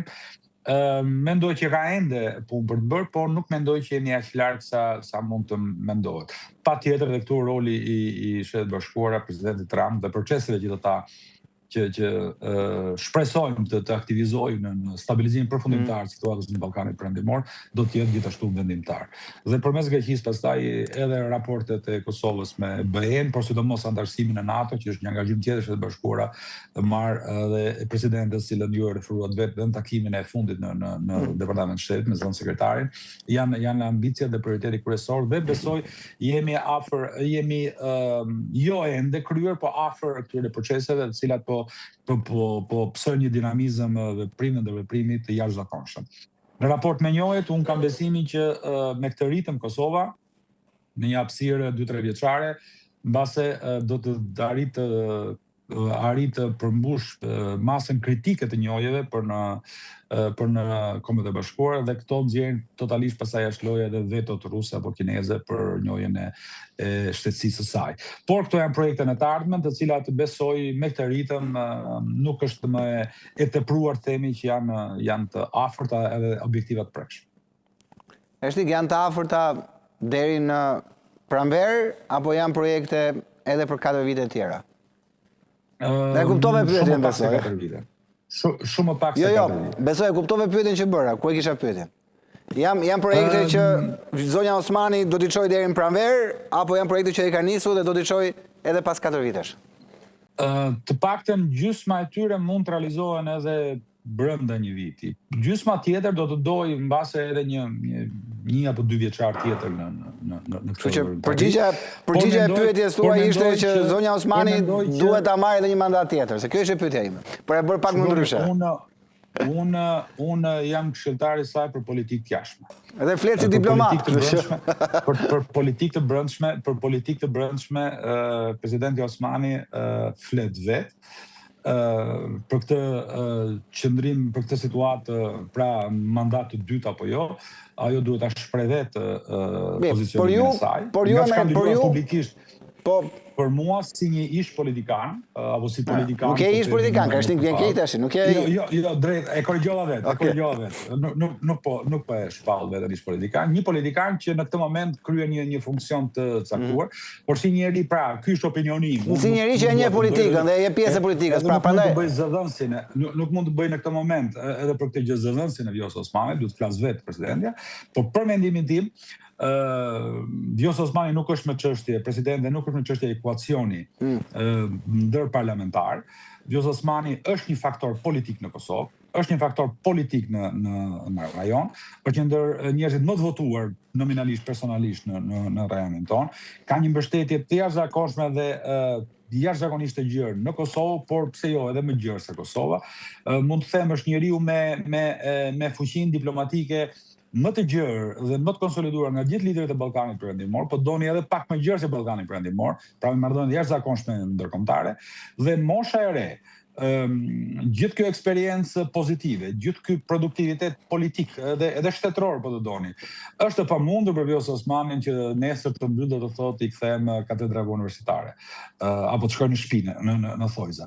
Pra, është vetë pozicionimi i saj, fuqia e saj që do t'ja imponojë dhe në mosdasht vazhdimin e politikës apo e angazhimit saj politik, qoftë pozicion presidente, qoftë në të tjera që ajo do të zgjedhë. Kështu që, po ky është opinioni im personal. Ajo ka thënë se me kryen e zgjedhjeve do të shikojë konstitucion e parlamentit dhe marrëdhëniet e reja do të krijohen. Por në çdo rast, në ekuacionin tim logjik të arsyes, Vjosa Osmani ka të pamundur të dalë nga politika, pavarësisht pastaj pozicioneve apo si do të vinë në rrethanat. Kështu që mendoj patjetër mandat të dytë apo angazhim politik tjetër drejt për drejt, nuk e di, këtë do zgjedhja ajo.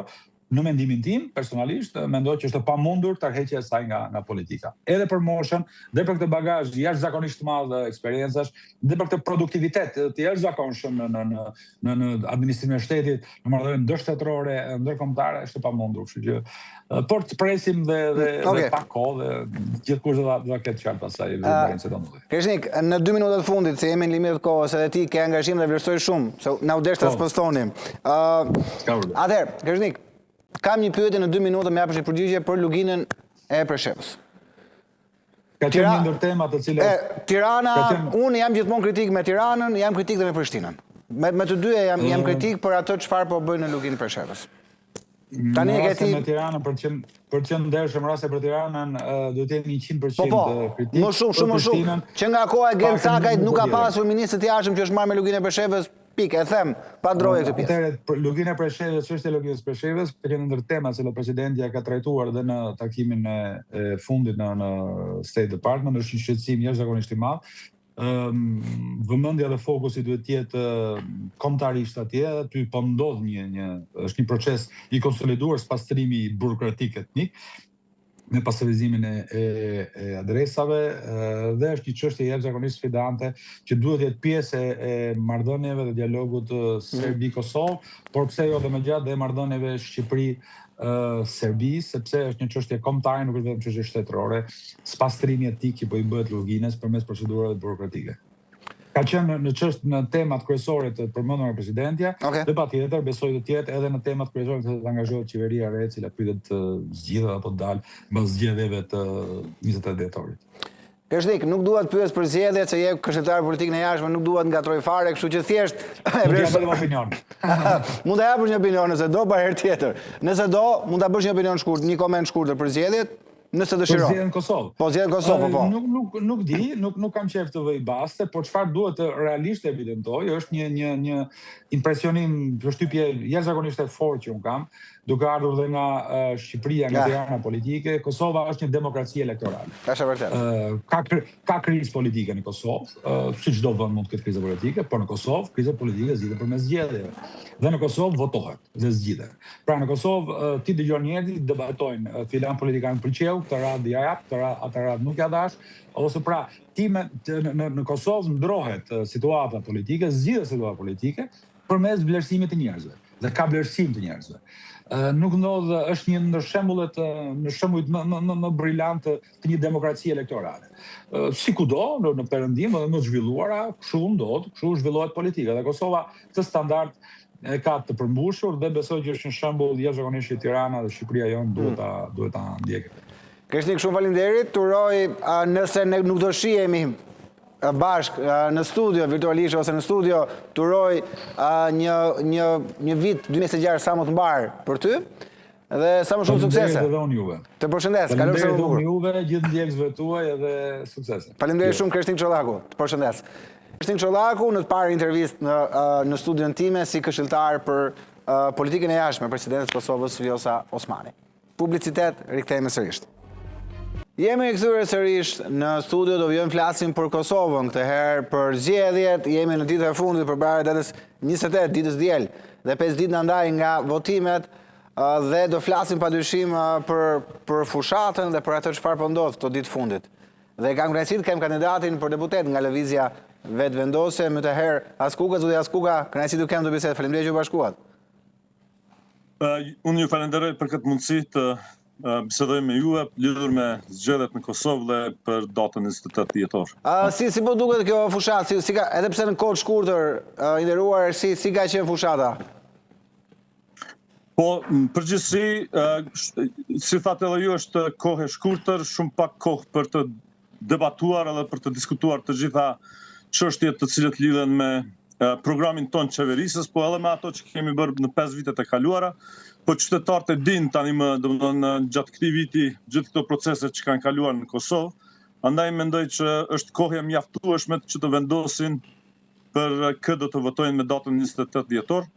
Unë mendoj që fushata është në përgjithësi ka kaluar mirë, është e qetë, nuk ka ndonjë problem të madh, po si më thonë, po shohim vetëm një replikim të premtimeve tona nga ana e partive tjera, gjërsa domethënë idetë origjinale kanë ardhur nga lëvizja vetëvendosje. E kuptoj, zoti Askuka, duke padyshim ka ndryshuar gjë nga 9 shkurti?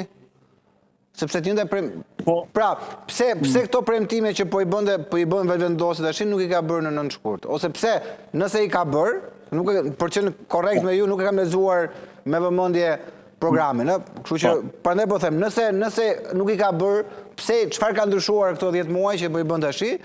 Dhe nëse i ka bërë atë, pse i bën prapë tani? Jo, realisht ne kemi këto zotime të cilët janë për qeverisjen 4 vjeçare të ardhshme. Zotimet janë ndërtuar mbi atë që kemi thënë në 9 shkurt, domethënë të gjitha gjërat të cilët faktikisht me 9 shkurt kemi diskutuar janë këtu në këtë premtimet tona të reja, ose programin në zotime të reja, po realisht një pjesë bukur e madhe e tyre është edhe nga 9 shkurti. Po disa nga ta tani më veçmë kemi realizuar, domethënë ka shumë premtime të cilët faktikisht veçmë janë realizuar, si rritja e shtesave për nënat lehona, rritja e pagës minimale në Kosovë, edhe domethënë pika tjera të cilët lëvizja vetëvendosje tani më edhe si qeveri në dorëheqje ose qeveri e cila faktikisht ka pasur pushtetin e cunguar, ka arritur të realizojë, po domethënë si thash nuk ka ndryshuar shumë programi jon. Programi jon vazhdon të jetë forcimi i shtetit për një siguri, investime në ushtri, investime në polici, rend dhe ligj në gjithë territorin e Kosovës, në të njëjtin kohë mbështetje bizneseve të vogla, bizneseve prodhuese, mbështetje fermerëve, mbështetje bujqësisë, mbështetje familjeve me punësimin e antarëve, domethënë me superpunën për të rinj dhe superpunën për gra. Po, domethënë me një anë e kemi rendin dhe ligjin, pra siguria, dora e fortë ndaj grupeve kriminale, në anën tjetër e kemi begatin, pra dora e butë ndaj atyre që kanë nevojë. E kuptoj. Nga ana tjetër, zoti Askuka, duket sikur një gjë e mirë që unë e vlerësoj me kryetarin tuaj është ndryshimi i gjuhës. Më kujtohet fushata e 9 shkurtit ku ishte sepse të paktën i bëri mirë ajo çfarë ndodhi në 9 shkurt, sepse me gjithë respektin e uli pak me këmbë tokë për të kuptuar që në politik nuk ja del dot vetëm. Dhe fushata e përzgjedhur në shkurt ishte me një gjuhë shumë të ashpër. Ndonjëherë më kujtohet ai fjalimi i 9 shkurtit mesnat me ca fjalë që për arsye etike nuk mund t'i them. Ju e dini shumë mirë kujt i referohem. Që prodhoi më pas për shkak të atyre fjalëve u prodhua 10 muaj ngërç politik. Për fatin e mirë, deri më tani gjua si e zotit Kurti, si e drejtuesve tjerë, partive tjera ka qenë brenda kornizave dhe për këtë realisht unë ndije mirë sepse në këtë mënyrë jep shpresë qytetarëve të Kosovës që mos ketë përsëritje situatës që ndodhi.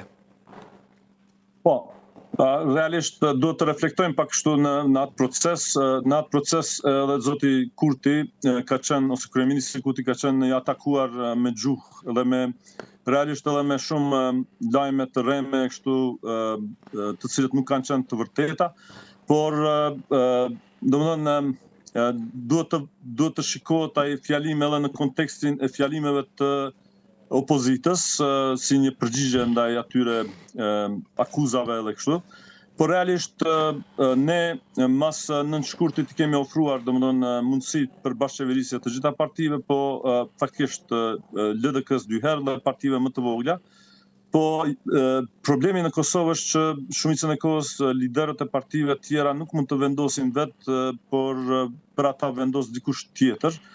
Andaj nuk ka ardhur deri te bashkëqeverisja me LDK-n, si për shembull, po çështja është me rëndësi që edhe në të ardhmen, po edhe deri me datën 28 dhjetor, të diskutojmë idetë se si Kosovën të çojmë përpara dhe si të kemi më shumë zhvillim, më shumë punësim, se si rinia jonë të vazhdoj të jetoj në Kosovë, të ofrojmë një arsim cilësor fëmijëve tanë, të ngrisim arsimin, domethënë cilësinë e arsimit edhe në shkolla fillore, shkollat mesme, po edhe në arsimin universitar.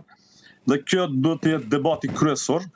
Fatkeqësisht ndonjëherë tek ne më shumë shkohet në domethënë këto si themi premtime populiste, sesa për debat cilësor të programeve të cilët ofrohen nga partitë politike. Unë mendoj që ne si lëvizje vetëvendosje kemi punuar shumë gjatë në programin ton të qeverisës, kemi arritur shumë gjatë 4 vite e gjysmë qeverisje në Kosovë dhe mendoj që kjo qeverisje duhet të vazhdoj edhe në të ardhmen. Vetëm një fakt duhet të potencoj. Në vitin 2020 buxheti i Kosovës ka qenë vetëm 2.3 miliardë euro, ndërsa tash buxheti i vitit 2026 është 4 miliardë euro. Kësi rritje në buxhet edhe në bruto produktin vendor të Kosovës nuk ka pasur në 20 vitet e kaluara, po kjo nuk ka ndodhur vetvetiu, kjo ka ndodhur me politika të cilët janë implementuar nga qeveria e lëvizjes vetëvendosje dhe kryeministrit Kurti. Normal, si ta të dhe ju, ndonjëherë, si me thonë, edhe mediat, unë mund të them që më shumë të jenë interesuara kur ndodhin eksese, kur ndodhin fjalimet të tilla të paraqiten më shumë media, e shumë më pak ndonjëherë kemi mundësi të paraqesim programet edhe të debatojmë idetë për zhvillim. Zoti Askuka, shumë faleminderit për kohën tuaj. Unë kam një apel për gjithë miqtë në Kosovë. Unë nuk votoj në Kosovë, por të gjithë ata që ftoj e kam si detyrë moralit i bëj thirrje gjithë atyre votuesve të vetëvendosjes, ata që janë vetëvendosjes, që mos harrojnë të votojnë numrin 50, zotin Askuka në zgjedhjet 28 dhjetorit. Të përshëndes dhe të uroj shumë suksese dhe je gjithmonë i mirëpritur. Përshëndetje nga Prizreni. Të përshëndes. Gjithë mirat. Ishe zoti Ero Askuka, kandidat i lëvizjes vetëvendosje për zgjedhjet e 28 dhjetorit. Zgjedhje këto shumë interesante për të parë se si do jetë krahasuar me 9 shkurte. Kalojmë një kryeministri, është kryeministri Rama duke folur në ceremoninë e ndarjes së medaljeve për nxënësit e dalluar. I keni gjithë justifikimet, po t'i kërkoni justifikimet për të mos dalë me rezultate të mira. I keni justifikimet madje edhe për të mos shkuar në shkollë fare. Por dallimi i madh që bëni ju është pikërisht ky, që nuk shkoni në kërkim të justifikimeve, po shkoni në kërkim të suksesit. Dhe për këtë arsye, juve jeni shembull frymëzues edhe për mua personalisht dhe unë ju falenderoj me mirënjohje për këtë.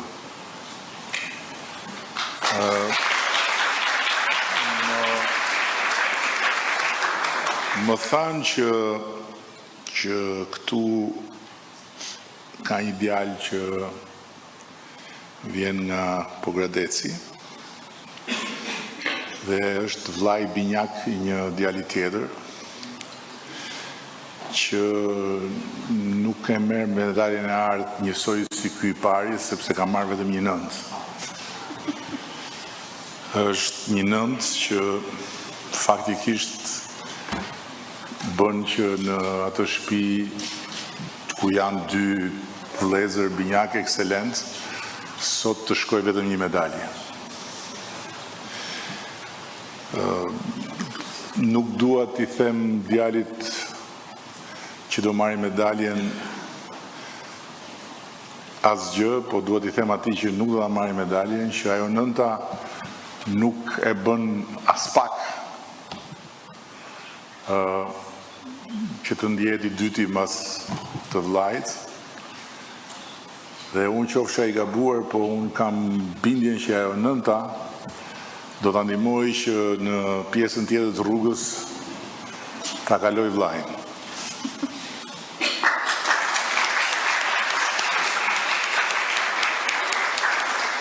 Që unë dua të ftoj këtë një që do marri medaljen,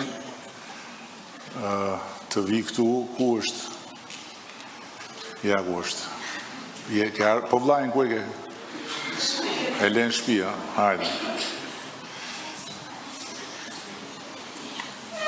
Urdhro. Kjo është medalja jote.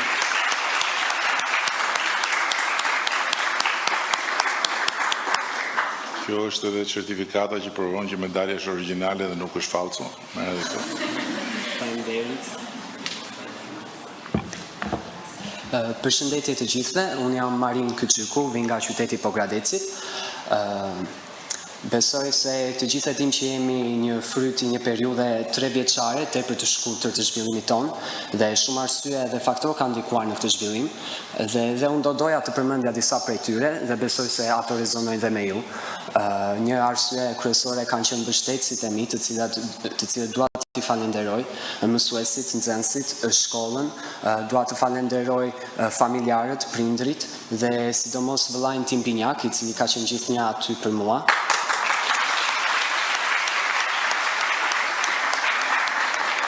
Për më shumë se një dekad, a i ka qenë një shok banke, një bashk moshatar shkolle, a i ka qenë dhe një vëlla shumë i mirë, dhe në fund të një dite të mirë apo të keqe, unë e dija se në fund të fundit nuk isha vetëm dhe kisha atë që më suportonte.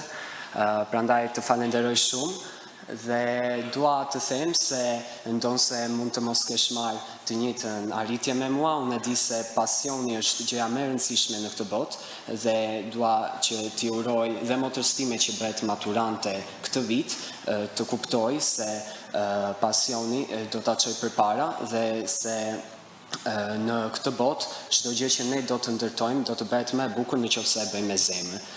Dhe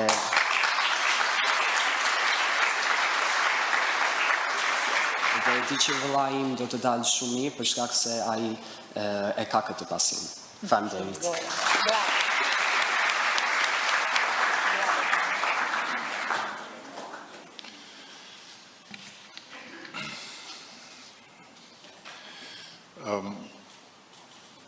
Do përpiqem që të gjej një zgjidhje edhe për vllajin. Nuk I japim dot medalje se nuk na takon, por do ta gjejmë një zgjidhje që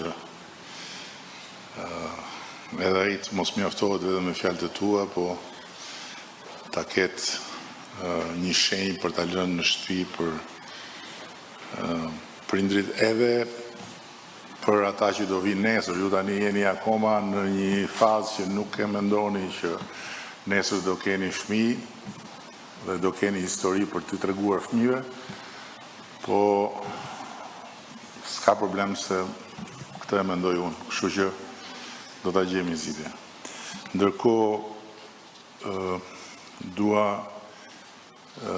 të thras këtu një djalë tjetër I cili është histori vetë edhe ky, nga shkolla Sami Frashëri, që ky nuk e njeh nëntën fare. Jo në fund, po as gjatë. Ky nuk është mirë. Ky është shumë mirë. Kështu që dua ta thras Gentianin nga shkolla Sami Frashëri.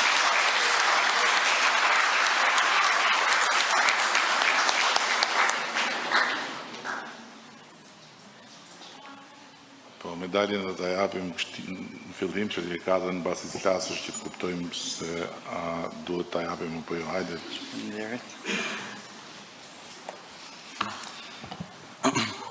Atëherë përshëndetje të gjithëve, unë quhem Gentian Berisha dhe sot me një privilegj dhe një nder të veçantë kam kënaqësinë. Patjetër. Kam kënaqësinë të ndodhem përpara jush për të përfaqësuar jo vetëm një maturant të rezultateve ekselente, por që duke u finalizuar si maturanti vetëm në rang republike për këtë vit shkollor akademik me një mesatar VKM për 10.0, një shifër që sa i afrohet idealizmi platonik aqsa dhe utopisë së kampanelës, por që në fund të ditës është një simbol i një pune të palodhur dhe një përkushtimi 12 vjeçar tashmë, i cili finalizohet me këtë sukses të cilën është mënyra më e bukur për ta ndarë me të gjithë ju. Është ashtu një kënaqësi e veçantë të shohim se si mundi i secilit prej nesh në këtë ditë të veçantë të shënjuar finalizohet në një formë të tillë dhe i të gjithë atyre studentëve dhe nxënësve që janë të përkushtuar në rrugën e dijes mbetet të mbështetur, gjithashtu dhe të suportuar nga familjarët e tyre dhe nga shkollat dhe gjimnazet përkatëse të cilët kanë kontribuar në këtë rrugëtim arsimor të tyre. Së fundmi, më mbeti për të thënë se me të vërtet dia gjithnjë nuk mbetet pa u shpërblyer dhe se duke falenderuar familjen time dhe gjimnazin Sami Frashëri për çdo kontribut dhe mbështetje që kanë dhënë, ju uroj suksese të mëtejshme të gjithë dhe ju faleminderit. E do këta për së të intereson? Po edhe atë certifikatën? Do të japun. Do japun pastaj, pse? Është në grumbull s'ta kemi gjetë akoma, se nuk e dinin që do të dilte emri nga unë. Do ikë që shi? E po dhe kjo pike zezë as një nëndë gjithë jetën, por nuk...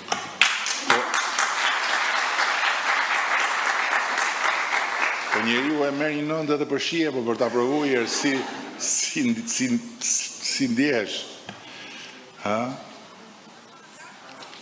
S'ka rastisur të ndjesh, më mirë. Ndërkohë është edhe një vajzë që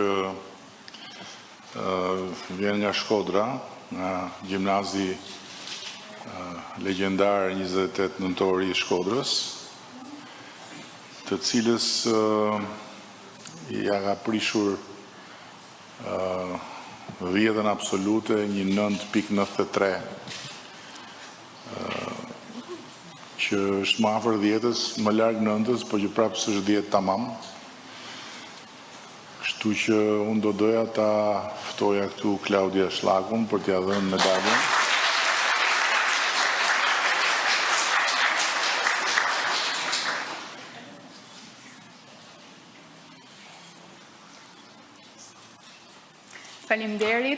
Faleminderit zoti kryeministër, faleminderit zonja ministre edhe për fjalën e bukur.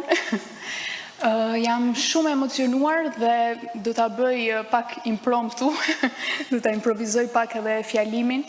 Në fakt, kjo medalje vjen edhe me një shpur atributesh, sepse ekscelenca e tillë është, vjen edhe me famën, me prestigjin, edhe me shumë elemente tjera që ndoshta nuk janë edhe fort pozitive, po ta shohësh ekscelencën si nocion, për mua ekscelenca është besnikëri, është besnikëri ndaj vetvetes, është besnikëri ndaj atij integriteti personal, ndaj rendit të brendshëm që ka zemra secilit prej nesh, por në njëjtën kohë është edhe një koherencë me qëllimet tona.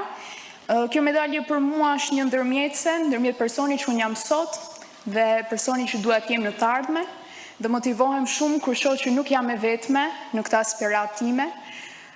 Është një proces i mundimshëm, i dhimbshëm që më parë se të shquaj, të izolon, sepse nuk është e vështirë në realitetin tonë që ti qëndrosh afër të vërtetës tënde, por ashtu siç Sizifi që e ngrinte atë shkëmbin e tij për ditë, dhe rrëzohej për ditë, ashtu do të bëjmë edhe ne në ato përpjekjet tona të vogla, por me zemër të madhe, dhe në fund Kamil thot diçka të jashtëzakonshme, që për origjinalin do ja besoj 2 frëngjisht forcëve shumë të mirë këtu.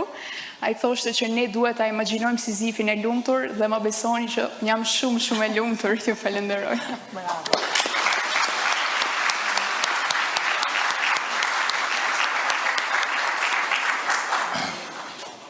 Sizifi nuk e kapte dot medaljen se i binte poshtë guri edhe nuk e arrinte dot rezultatin përfundimtar, por ajo që Sizifi dhe miti i tij na mëson është që rruga është më e rëndësishme se mbritja. Dhe kush është në gjendje që të përballojë të gjithë vështirësitë e rrugës, me patjetër që një ditë do mbri, por edhe në rast se nuk mbrin, ka pasur një jetë të denjë për të shpërblyer fatin e vet të qenit në të jetë. Dua të them se sot ne kemi numrin më të madh të medaljeve të arta në gjithë të periudhë, që kurse kemi krijuar këtë event tradicional, dhe ajo që na kënaq më shumë është që ky numër i rritur medaljesh të arta përkon edhe me numrin e rritur të studentëve shqiptarë që arrin të hyjnë në universitetet më prestigjioze të botës, por nga ana tjetër përkon edhe me çfarë kemi marrë së fundmi nga testimet që janë bërë. Ju natyrisht jeni ajka e ajkës, por në të gjitha rastet ajka e ajkës flet për vete, por flet edhe për rritjen e cilësisë përgjithshme të produktit. Natyrisht që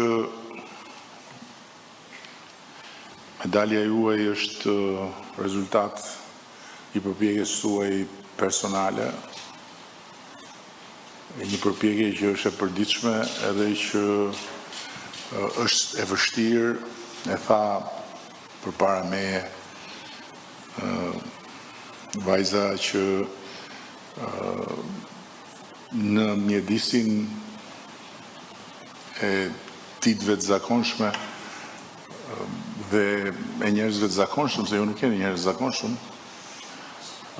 është e vështirë të mbrosh pozicionin tënd, kur pozicioni yt është një pozicion i veçantë. Edhe të mbrosh pozicionin e një nxënësi me 10,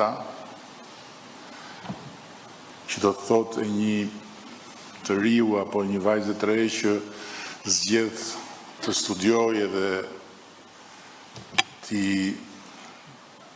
ta kufizoj veten nga të tjera aktivitete, nuk është as pak e lehtë. Ju e dini shumë mirë që në klasë keni shok edhe shoqe shumë të zgjuar që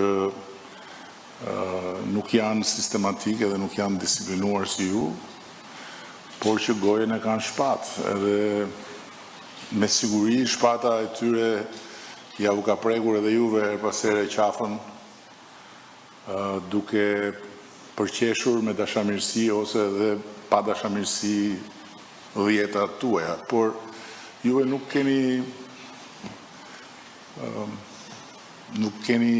ndryshuar mendje dhe keni vazhduar të bëni të njëjtën gjë dhe keni vazhduar të merrni rezultatin maksimal.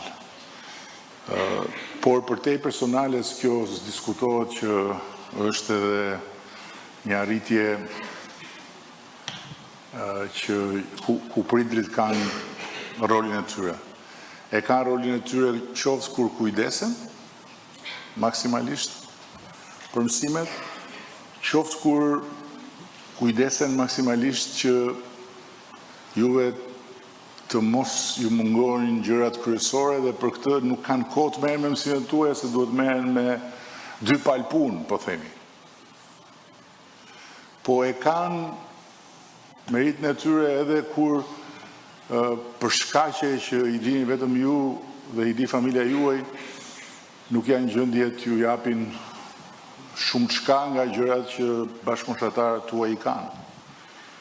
Të gjitha këto janë kushte të ndryshme, por ama nga të gjitha këto rrethana, forca juaj është që keni marrë anën e mirë.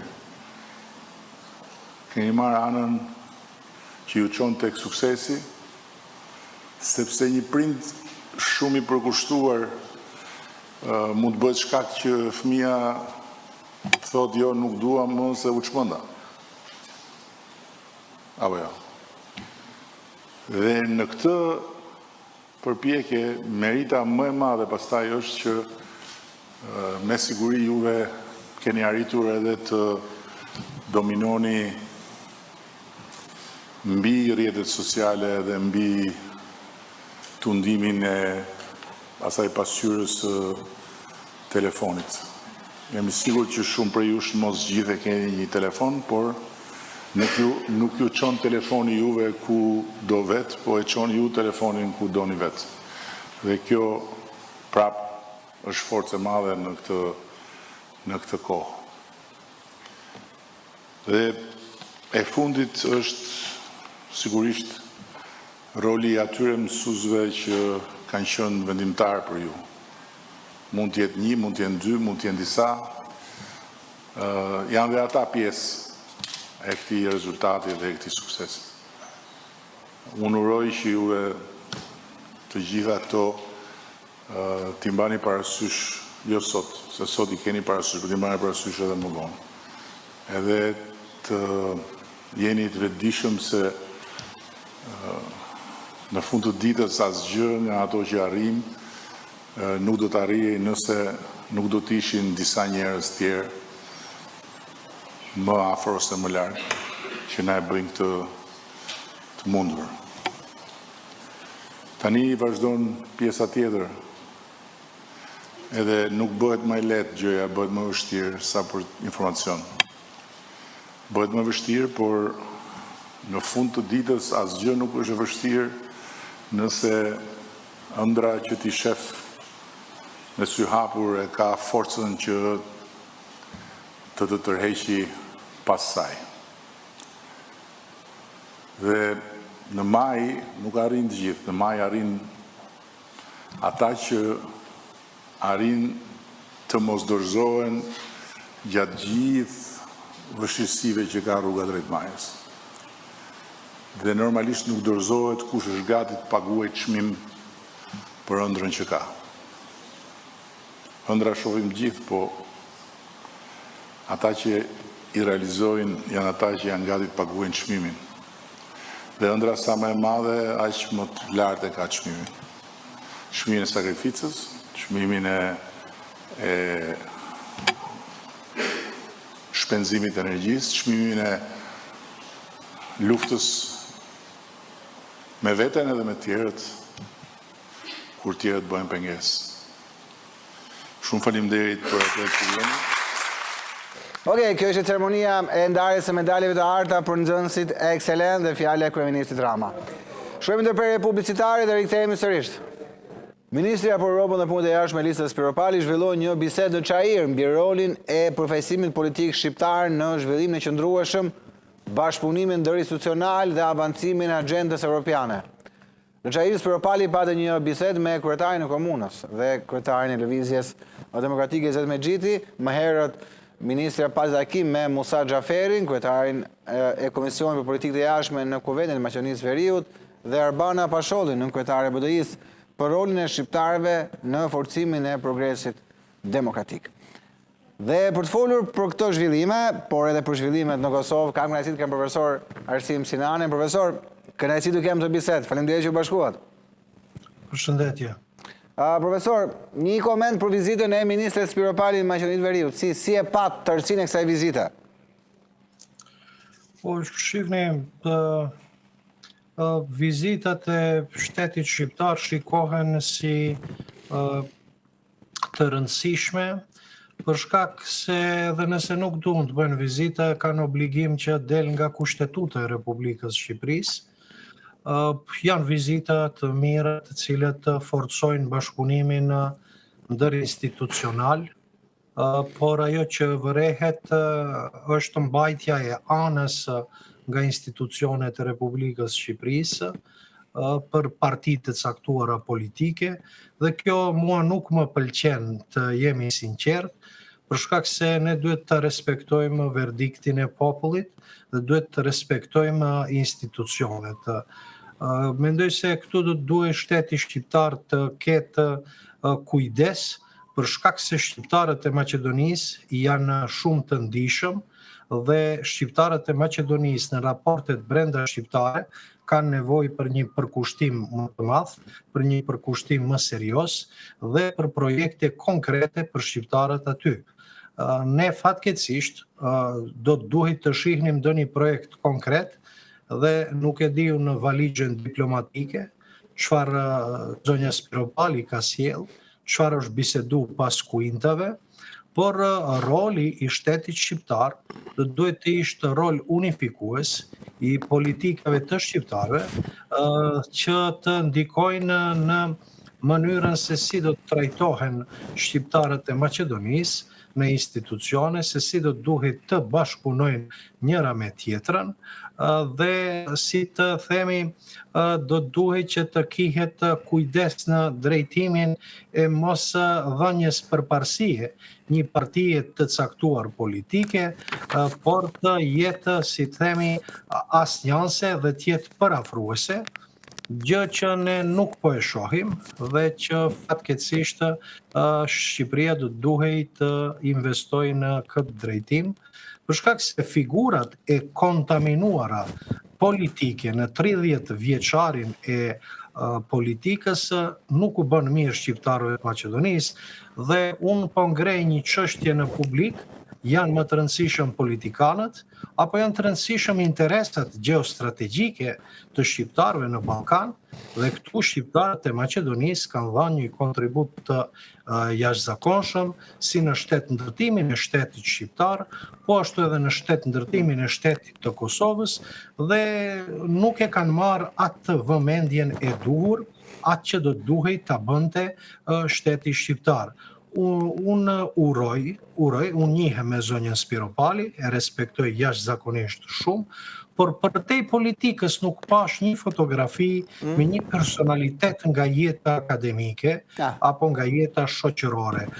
Shqiptarët e Maqedonisë nuk janë vetëm këto figurat të cilët parakalojnë në për fotografi. Shqiptarët e Maqedonisë janë 1 milion.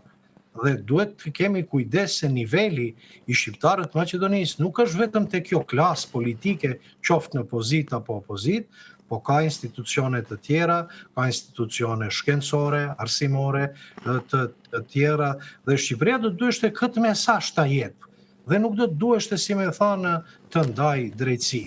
Për te i kësaj, ju e dini që unë qëndrimet e mia cilët janë në raport me shtetin shqiptar, por vete konsideroj Shqipërinë atë dhe unë tim, për dallim nga politikanë të tjerë, të cilët nuk e konsiderojnë atë dhe fatkeqësisht shpesh të thotë kanë probleme me mimikat, me gjuhën e tyre politike dhe me shqetësimet për t'u prezantuar ashtu siç jemi. Dhe këtu mendoj se politika e jashtme e shtetit shqiptar do të duhet të ishte vëmendshme në mënyrën se si i percepton shqiptarët e Maqedonisë. Mendoj se nuk janë aq në nivel të ulët shqiptarët e Maqedonisë, sa që duket në për këto fotografi të cilët ne i shohim në publik. E kuptoj, profesor, shumë faleminderit për këtë analizë. Realisht edhe unë bie totalisht dakord me ju kur thoni që shqiptarët nuk janë klasa politike. Ata ndoshta mund të jenë përfaqësuesit e zgjedhur të tyre ose jo, por nuk janë ata. Dhe padyshim janë intelektualët, artistët, profesorët, pedagogët e shumë të tjerë, cilët janë realisht fytyra e vërtet e shqiptarëve në Maqedoninë Veriut dhe jo politika e cila më shumë se përbashkuese në shumicën e rasteve është përçarse. Profesor, me lejen tuaj, se duke e di që me ju mund flas për gjithë trojet shqipfolëse, dua ndalim pak tek zgjedhjet në Kosovë. Patjetër. Si po e shihni krahasimin me nënshkurtin? Do të flasim në gjuhën e kolluar shqipe, në gjuhën e kuptueshme politike, në gjuhën e fishtës. Dhe duhet të themi që gara në këtë zgjedhje është kush do të jetë i dyti dhe i treti. Vendi i parë është i rezervuar. Kjo është lëvizja vetëvendosje e zotit Albin. Të gjithë janë, besoj edhe vetë partitë e tjera janë bedishme për këtë gjë. Thjesht beteja bëhet për vendin e dytë dhe vendin e tretë. Çfarë mendoj unë dhe kam disa indikacione, e kam pa zotin Kurti jashtëzakonisht aktiv dhe të disponuar, nga ajo që e kam si nuhatje politike, do të se Kurti do të punoj që të ketë një fitore më të madhe se fitoren e parë kur e ka bë, për shkak se kjo klasë politike në Kosovë nuk ka arrit të kuptoj një çështje. Nuk ka arrit të kuptoj se nuk mund t'ju t'ja vidhni fitoren dikujt. Dhe e qartë ka qenë fitore e lëvizjes vetëvendosje, kemi diskutu gjuhën, narracionet, do të thotë diskursin publik, i cili është zhvillu dhe i cili ka qenë do të thotë problematik. Do të thotë vetëvendosje do të fitoj, do të ketë një fitore jashtëzakonisht të madhe, dhe unë po vendos disa nga elementet pse do të ndodhë kështu.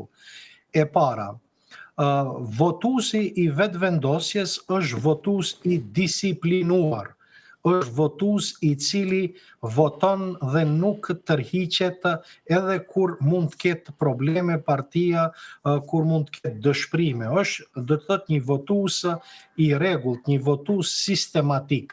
Kjo është e para pse zoti Kurti do të ruaj fitoren e tij dhe do të arris. E dyta, opozita në Kosovë psoi një si themi ira meteori, për shkak se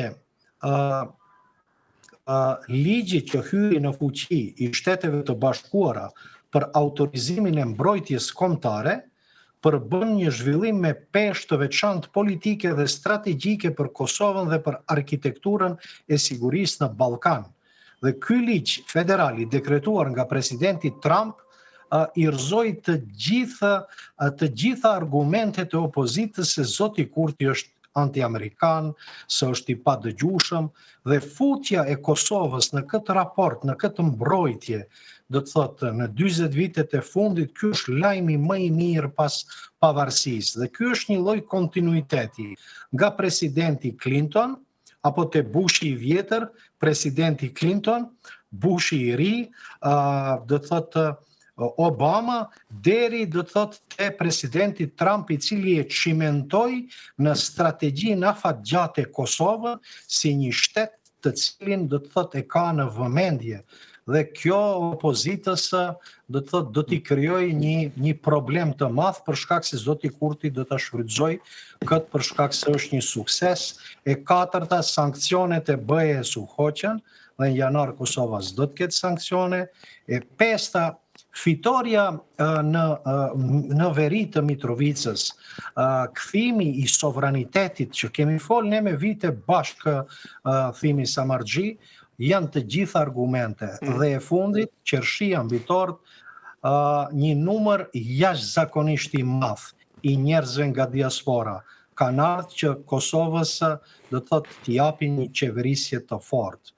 Dhe ndoj se kjo është ajo që do të ndodhë. Për vendin e dytë, vendin e tretë mund të diskutojmë, por unë prognozoj që partia e dytë do të jetë Partia Demokratike e Kosovës, për shkak se liderët e saj historik, liderët e saj do të thotë politik. Profesor, sa ndikon Bedri Hamza në këtë parashikim tuaj, në krye të partisë tashmë? Dgjoni, Hamza do të tentoj që të ngrisë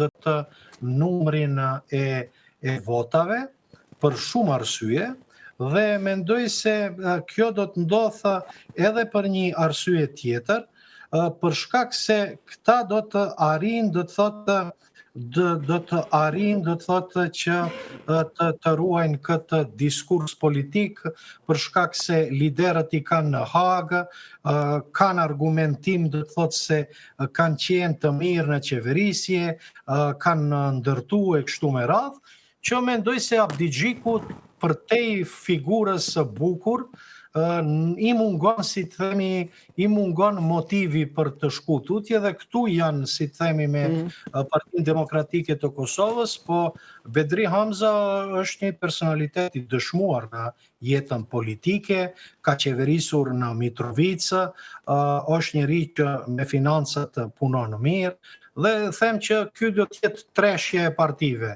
vetëvendosje, PDK dhe LDK, ndërsa në këto zgjedhje do të ballafaqohemi me një çështje ku dy parti tjera, Alianca e zotit Ramush Haradinaj, do të ketë probleme serioze për të arritë që të kalojë numrin të arrijë, do të thotë që të futet në parlament.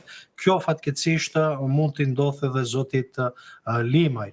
Por ajo çfarë është me interes, ne do të shohim një fushat interesante. Mendoj se liderët e Kosovës sim këtë vit e kanë marrë që do duhet të bashkëpunojnë njëri me tjetrin.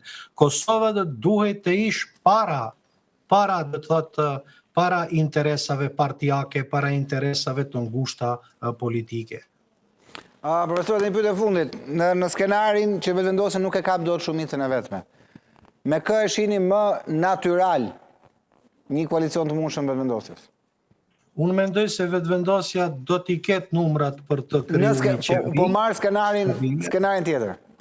Skenarin tjetër unë parapëlqej një koalicion ideologjik, parapëlqej një koalicion me Partinë Demokratike të Kosovës, për shkak se edhe ideologjikisht janë më afër njëra tjetrës, njerëzit vinë aty nga lufta, vinë do të thotë nga përpjekje, nga rezistenca aktive, por e hapur mbetet çështja për koalicione. Unë e shoh në narracionin e vetëvendosjes se sikur pak u pëlqen lidhja demokratike e Kosovës, se di për çfarë arsye, nuk arrit ta identifikoj këtë retorik të zotit Kurtit, për shkak se zoti Kurti të kaluarën, si të themi, ka pas qëndrime të qarta kundrejt dy partive politike, por do të shohim si do t'i vinë numrat. Megjithatë, ajo çfarë mu më intereson që Kosova të ketë një qeveri stabile, mos të futet të reciklohet në kriza dhe do të ecet përpara. E kuptoj. Profesor, shumë faleminderit. Kënaqësi të bisedoja me ju, nuk po ju uroj sepse jam i sigurt që do jemi sërish të javën tjetër një bisedë post zgjedhje, kështu që do kemi kohë për të uruar njëri tjetrin për vitin e ri. Shumë faleminderit profesor Sinani. Me shumë kënaqësi. Kënaqësi të kisha. Ju përshëndes. Përshëndetje, e shfrytëzojmë rastin numrit të madh të shqiptarëve që kthehen në ADE, si në Shqipëri, si në Kosovë, si në Maqedoni të Veriut, tu dëshirojmë mirëseardhje, për shkak se pa ta ne nuk do të ishim këtu. Është e vërtet. Është shumë e vërtet. Bashkohem dhe unë me këtë urim gëzuar. Faleminderit profesor Sinani. Okej, të shumë këto ishin zhvillimet që kishim zgjedhur për sot. Për lajmet e fundit nga vendi, rajone dhe bota, shkarkoni aplikacionin Euronews.al në App Store dhe Google Play. Programet tona mund t'i ndiqni tashmë edhe në radio në frekuenca 105.7 MHz. Mos u largoni. Pas pakës vjen kolege Ujeze Doshlani me zhvillimet kryesore të ditës. Bashkë do shihemi sërish nesër. Deri atëherë, kalofshi bukur.